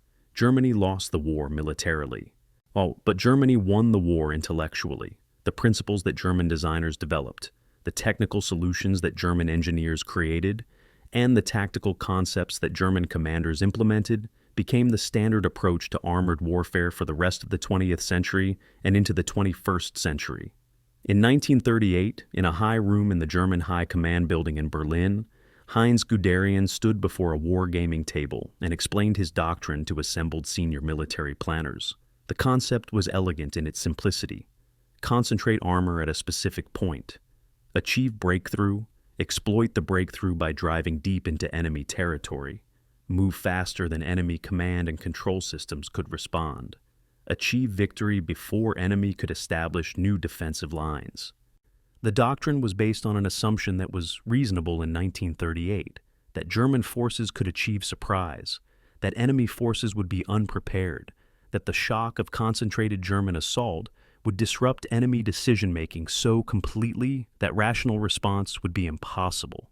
But what Guderian did not fully account for, what no military planner, in fact, fully accounts for when developing a new doctrine, was what happens when the enemy learns the doctrine, when the enemy understands how you intend to attack, when the enemy has time to prepare a defense specifically designed to counter your doctrine.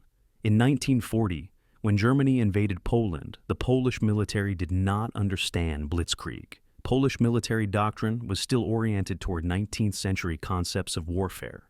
German forces achieved surprise, achieved concentration of force that Polish forces could not match, achieved breakthrough and exploitation that Polish forces could not contain. Victory came so quickly that the Polish military never had time to adapt, never had time to develop countermeasures.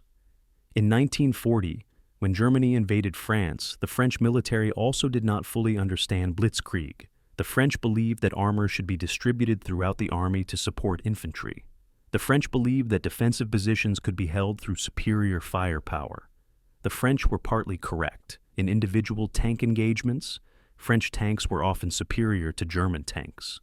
But the French did not understand that concentration of force, rapid exploitation, and disruption of enemy command and control through speed could overcome local tactical superiority. German forces achieved surprise at the Meuse River, achieved breakthrough so rapidly that French high command could not react effectively, and achieved total military victory over a nation that had only months before been considered the strongest military power in continental Europe. But then Germany attacked the Soviet Union and confronted an enemy that learned very quickly how blitzkrieg worked. Soviet military planners, observing the collapse of France, understood precisely what German doctrine was intended to accomplish. They understood that blitzkrieg relied on surprise, on speed, on concentration of force, achieving breakthrough at a specific point. And they understood that if you could eliminate the surprise factor, if you could prepare in depth, if you could create a defense that was not a single line, but multiple defensive lines stretching back for hundreds of kilometers, then the German doctrine became much less effective. Soviet military planners, therefore, chose a strategy of trading space for time. Rather than attempting to hold a continuous line against German assault, which would result in encirclement and destruction, as it happened in Poland and France, Soviet forces retreated, establishing new defensive lines, preparing fortifications, accumulating reserves. This strategy worked. German forces could punch through Soviet defensive lines, could achieve local breakthrough, could advance hundreds of kilometers. But every breakthrough had to be through prepared defenses, and every advancement meant supply lines were stretched thin.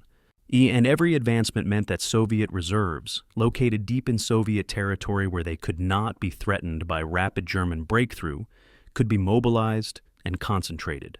The doctrine that had worked in Poland and France, the doctrine that had been built on surprise and rapid exploitation, became progressively less effective as German forces pushed deeper into Soviet territory. By the winter of 1941, the doctrine had effectively failed. German forces, exhausted by months of continuous offensive operations, found themselves facing an enemy that was not collapsing, that was not being displaced from its territory, that was not surrendering. The Soviet Union did not behave according to the assumptions that blitzkrieg doctrine made about how an enemy would behave when confronted with concentrated armor assault. Thus, the fundamental problem was this. Blitzkrieg doctrine assumed that the enemy would panic, would lose cohesion, would make rational decisions that reflected desperation rather than military necessity. If the enemy could suppress the panic, could maintain military cohesion even in the face of breakthrough, could refuse to surrender even when the military situation appeared hopeless. Then blitzkrieg would not work. The Soviet Union, led by Stalin, was willing to absorb losses on scales that would have destroyed any Western nation. Soviet forces were ordered to stand and fight even when surrounded, to conduct counterattacks even when outnumbered, to inflict maximum casualties even when defeat was mathematically certain. This intransigence, this refusal to conduct a rational military response to German doctrine, that meant that blitzkrieg could not achieve its intended strategic goal of rapid victory through disruption of enemy decision-making. Moreover, German doctrine assumed something else that proved to be false, that superiority in doctrine and coordination could overcome numerical disadvantage. This assumption was reasonable when the enemy possessed equal or slightly greater numbers.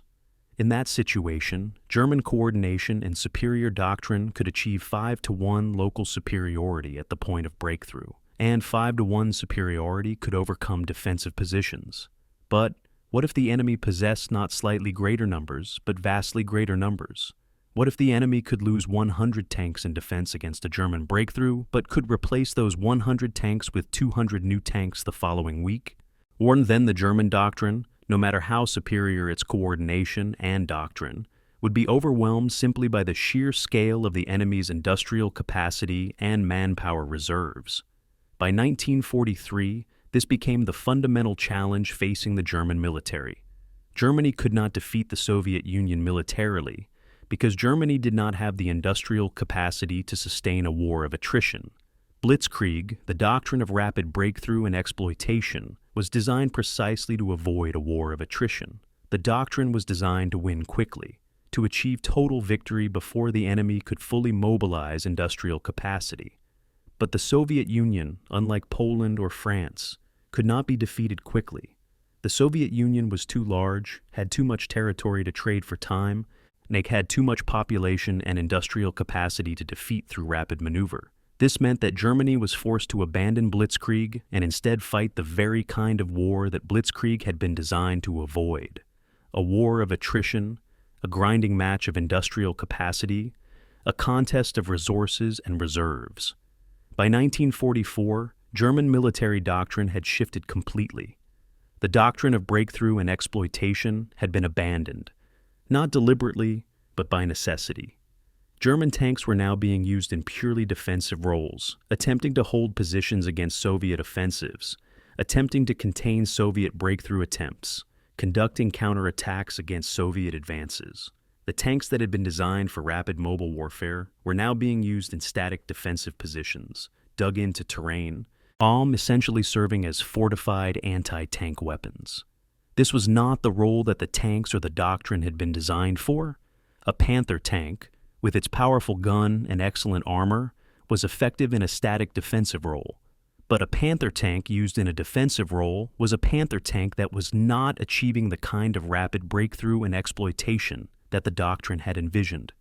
The doctrine was dying, not because it was theoretically flawed, but because the strategic context in which it operated had changed so fundamentally that the doctrine could no longer be applied as it had been originally designed. The final irony of the Blitzkrieg doctrine is this: it worked perfectly against opponents that were unprepared, that did not understand it, that could not adapt to it. But the very success of the doctrine, the very decisiveness of German victories in Poland and France, ensured that every opponent thereafter would understand the doctrine, would prepare specifically to counter it, would have time and resources to develop defenses tailored to defeat it. Blitzkrieg was revolutionary in 1940, when nobody else understood it. But a revolutionary doctrine becomes conventional wisdom once everyone understands it and begins to defend against it. By 1942, every major military power understood Blitzkrieg. By 1943, every major military power had learned how to defend against it effectively. The doctrine that had given Germany such overwhelming advantage over unprepared opponents became progressively less effective, as it faced opponents that had learned its lessons and prepared to counter its techniques. On May 8, 1945, at 2:23 in the morning, Berlin time, German military representatives signed an instrument of unconditional surrender in a schoolhouse in Reims, France. The war in Europe, which had begun with German invasion of Poland on September 1, 1939, was officially over. The Panzerwaffe, which had conquered continental Europe in 1940, which had driven deep into the Soviet Union in 1941, which had seemed nearly invincible in 1942, had been defeated utterly. German tank production during the entire war had totaled approximately 25,000 machines. Of those, approximately 23,000 had been destroyed in combat, captured, or abandoned. The investment of German resources, the genius of German designers, the courage of German tank crews had been expended in pursuit of a military objective that was ultimately unachievable. This is the fundamental tragedy of the Panzerwaffe's story. Not because the military defeat was unjust. Germany had attacked its neighbors and initiated a war of conquest, but because the defeat was mathematically inevitable from the moment that Germany committed itself to fighting the Soviet Union while simultaneously fighting the Western Allies. In the decades that followed, German military officers who had survived the war, or who had surrendered and been held in Allied captivity, were confronted with the question that would haunt many of them for the rest of their lives. What exactly had gone wrong? This was not a question with a simple answer. The question involved military strategic decisions, political decisions, any economic decisions, technological decisions, organizational decisions, and, ultimately, questions of how Germany had assessed its own capacity relative to its enemies. From a military perspective, the most obvious answer was that Germany had failed to defeat the Soviet Union quickly enough. The doctrine of rapid breakthrough and exploitation, which had worked brilliantly against Poland and France, had failed to achieve strategic victory against the Soviet Union. German forces had come very close, within 50 kilometers of Moscow in December 1941. But close was not enough. The Soviet Union had not collapsed. Soviet forces had remained intact, had conducted counterattacks, and had eventually turned the strategic situation to their advantage. But from a broader perspective, the fundamental problem was not military at all, but rather political and strategic. Germany, under Hitler's leadership, had made political decisions that were mathematically incompatible with German military capacity. Germany had attacked the Soviet Union, thereby making itself an enemy of a nation with 3 times the population, 10 times the industrial capacity, and virtually unlimited access to American industrial production through Lend-Lease agreements. Germany had also declared war on the United States following the Japanese attack on Pearl Harbor, thereby ensuring that American industrial capacity, the most productive industrial system in human history, would be directed toward Germany's defeat.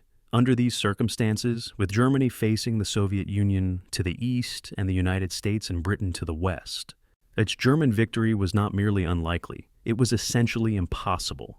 Military historians have sometimes argued that if Germany had simply focused on the Western theater, if Germany had not invaded the Soviet Union, German military forces might have been able to maintain control of continental Europe indefinitely, forcing Britain to eventually accept a negotiated peace. This is almost certainly incorrect. American industrial capacity and American military strength would eventually have been brought to bear against Germany, regardless of whether Germany had invaded the Soviet Union. But the counterfactual exercises that military historians love to conduct are interesting precisely because they highlight the fundamental nature of Germany's strategic problem. Germany could not win a war against the industrial capacity of the Soviet Union, where the United States and Britain combined. The only possible path to German victory was if Germany could avoid fighting all 3 powers simultaneously. But the political decisions made by Hitler made this path impossible. From the perspective of tank warfare specifically, German designers and commanders had created something extraordinary: the doctrine of blitzkrieg, the 3-man turret, the sloped armor concept, the radio communication systems, the tactics of concentration and rapid exploitation. These were genuine innovations that changed the nature of modern warfare. German tank crews, drawn from a military tradition that emphasized excellence and innovation, learned to implement these innovations with extraordinary skill.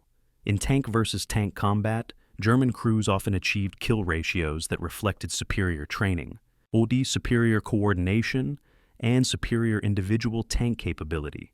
But no amount of tactical or operational excellence could overcome the fundamental strategic disparity.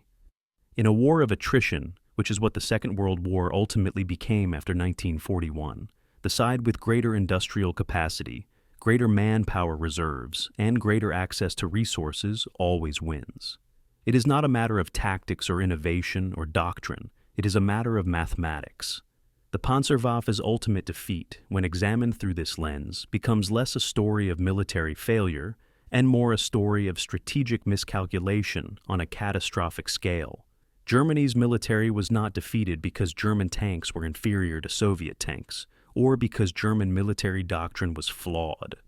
Germany's military was defeated because Germany's political leadership committed the military to an unwinnable war, and the military, despite extraordinary efforts, could not overcome the fundamental disadvantages that resulted from this strategic miscalculation. The tragedy of the Panzerwaffe is that it succeeded brilliantly at everything it was designed to do. It defeated Poland in 18 days, it defeated France in 6 weeks, it achieved victories on the Eastern Front that seemed to confirm that a new form of warfare had indeed emerged, a revolution in military affairs that would forever alter how wars were fought. But these successes led to a hubris, a belief that this revolutionary doctrine could overcome any strategic disadvantage, that military genius could compensate for inferior resources. It could not. And when the mathematics of industrial capacity, of population, of the access to resources, finally overwhelmed the tactical and operational brilliance of the Panzerwaffe, the defeat was total. Panzer divisions that had conquered continental Europe found themselves outnumbered 10-1. 100-1 in some sectors.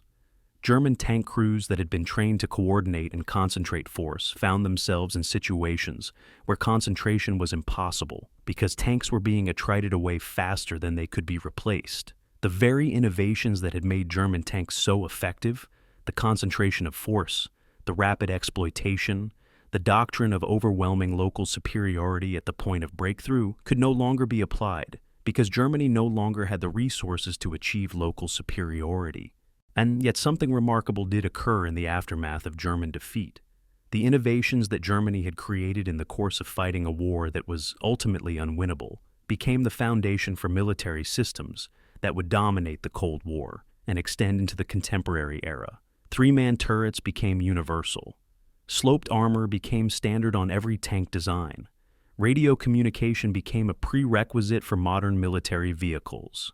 The doctrine of concentration of force, of breakthrough and exploitation, became the standard approach taught to military officers in Western military institutions. German tank officers, reassigned to NATO, taught Western military forces how to implement mechanized warfare. German tank designs, whether directly manufactured or indirectly influenced subsequent development, would shape the Cold War military environment. The T-54, perhaps the most influential tank design in history, showed clear evidence of being influenced by German Panther design. So, the Panzerwaffe, which had been defeated utterly on the battlefield, which had surrendered unconditionally in 1945, achieved a posthumous victory in the realm of military innovation and doctrine. The revolution in warfare that the Panzerwaffe had initiated was not reversed by their defeat. It was, instead, adopted by their victors. Every modern army in the world practices doctrines that trace their lineage directly to the Panzerwaffe. Every modern tank incorporates design principles that originated with German tank designers. Every modern military that conducts operations using concentrated armor formations, rapid exploitation, and disruption of enemy command and control is implementing concepts that were developed by the Panzerwaffe. This is perhaps the final irony of this extraordinary story. Germany lost the war. Germany's military was defeated utterly. Germany's political system was destroyed. But Germany's military innovations survived and flourished.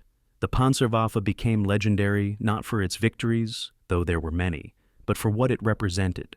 A genuine revolution in how warfare could be conducted, a proof that innovation and doctrine could multiply the effectiveness of military force in ways that had never been anticipated before.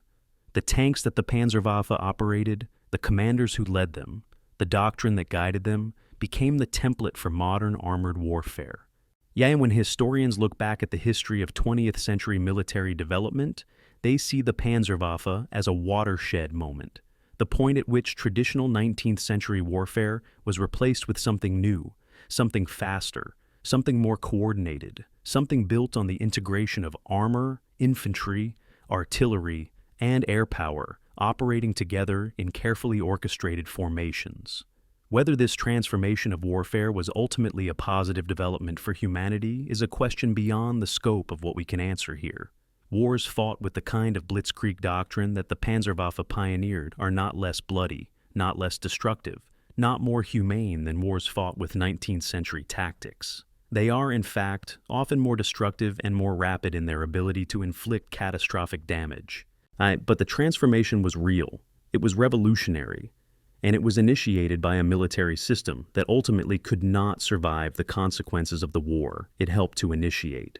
This is the ultimate legacy of the Panzerwaffe, a revolution in military affairs that changed forever how wars would be fought, even as the military that created this revolution was being destroyed in the prosecution of a war that was strategically unwinnable from the moment it began.